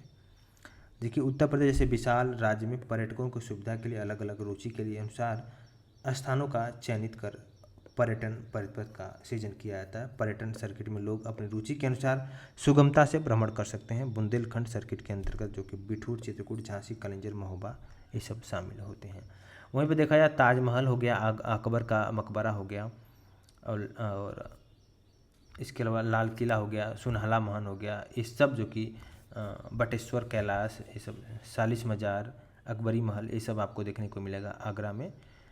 इसके अलावा आपको अगर जौनपुर के विषय में देखा जाए तो शाही किला हो गया, अटाला मस्जिद हो गया, ये सब हिंदी भवन हो गया, ये सब आपको मिलेगा। लखनऊ का सबसे फेमस देखा जाए तो देखिए बेगम हजरत महल पार्क, मोती महल, दौलत खाना, ये सब आपको, काकोरी शहीद स्थल और नेशनल बॉटनिकल गार्डन, चिड़ियाघर, चारबाग रेलवे स्टेशन, ये सब आपको लखनऊ में देखने को मिलेगा। अब देखते हैं प्रयागराज का जो फेमस है। प्रयागराज में देखा जाए अल्फ्रेड पार्क, चंद्रशेखर पार्क जिसको बोलते हैं, आनंद भवन हो गया, स्वराज भवन हो गया, सरस्वती नदी संगम हो गया, गंगा यमुना सरस्वती नदी संगम जिसको बोलते हैं। इसके अलावा अकबर निर्मित किला हो गया, अक्षय वट हो गया, सरस्वती स्तूप हो गया, ये सब आपको प्रयागराज में मिलेगा। ठीक है, वाराणसी का देखते हैं। वाराणसी का कुछ फेमस टूरिस्ट प्लेस, वाराणसी का बहुत ज़्यादा इंपॉर्टेंट होता है। वाराणसी का फेमस टूरिस्ट प्लेस है तुलसी मानस मंदिर, गंगा के 84 घाट जो कि आपको वहीं पे मिलेगा वाराणसी में, विश्वनाथ मंदिर, अन्नपूर्णा मंदिर जो कि क्वेश्चन आया हुआ है, संकट मोचन मंदिर, तुलसी मानस मंदिर, काल भैरव मंदिर, भारत माता मंदिर भी क्वेश्चन आया हुआ है, मार्कंडे मंदिर हो गया। फिर ज्ञान वापी मस्जिद आप तो बहुत जानते हैं, बहुत ज़्यादा न्यूज़ में रहा है अभी हाल में, तो वाराणसी में देखने को मिलेगा। रामनगर का किला, राजघाट व सारनाथ, ये सब जो कि वाराणसी में स्थित है।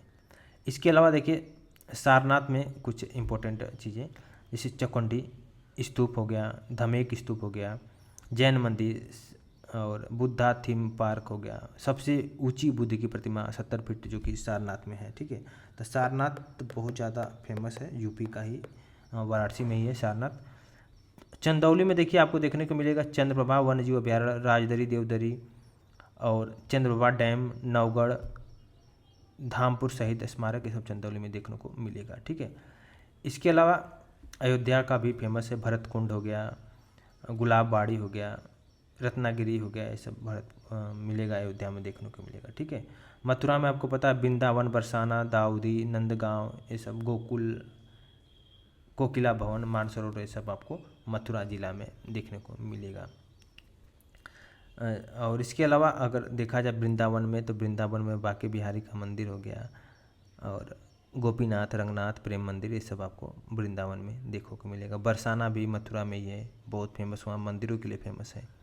ठीक है, चित्रकूट तो मध्य के ही है, वहाँ पे बहुत ज़्यादा, उत्तर प्रदेश का बहुत सारा शहर ऐसा है कि वहाँ पे बहुत सारा क्या नाम, मंदिर, मस्जिद, ये सब के लिए बहुत ज़्यादा फेमस है। रानीपुर वन्यजीव बिहार जो कि चित्रकूट में है, बिहार में ही बना है, बहुत फेमस है। ठीक है, इसके अलावा देखिए 84,000 ऋषियों का तपभूमि, 30,000 तीर्थों की भूमि, ये सब सीतापुर में, नैमिषारण्य में है। ठीक है, हनुमानगढ़ी, पंचप्रयाग, ये सब आपको सीतापुर में मिलेगा। ठीक है, देखने को। इसके अलावा बहराइच में भी कुछ है, कतरनी घाट है, वहाँ पे फेमस है। गोरखपुर तो पता है, गोरखनाथ मंदिर हो गया, गीता प्रेस वाटिका, गीता वाटिका, चौरी चौरा, ये सब आपको गोरखपुर में मिलेगा। ठीक है, तो आई होप इतना क्लियर हो गया होगा। फेमस प्लेस के विषय में हम लोग डिस्कस कर लिए हैं, और भी ज़्यादा जानना है तो आप इसको अलग से हम लोग वीडियो बना के डालेंगे। ठीक है, तो अब नेक्स्ट चैप्टर हम लोग देखेंगे। नेक्स्ट चैप्टर में उद्योग के संबंधित चैप्टरों को, चैप्टर नंबर 9 में हम लोग डिस्कस करेंगे, जो कि बहुत ज़्यादा इंपॉर्टेंट रहेगा, उद्योग से संबंधित चीज़ों को देखेंगे। ठीक है, और इसके अलावा देखिए नेक्स्ट जो इससे पहले चैप्टर में था, यूनेस्को के विश्व धरोहर सूची में ताजमहल जो ताज है 1983 में, आगरा किला 1983 में, वहीं फतेहपुर सीकरी 1986 में शामिल हुआ था यूनेस्को के विश्व धरोहर में। ठीक है, तो आई होप क्लियर हो गया। नेक्स्ट चैप्टर में हम लोग डिस्कस करेंगे उद्योग के विषय में, बने रहिए।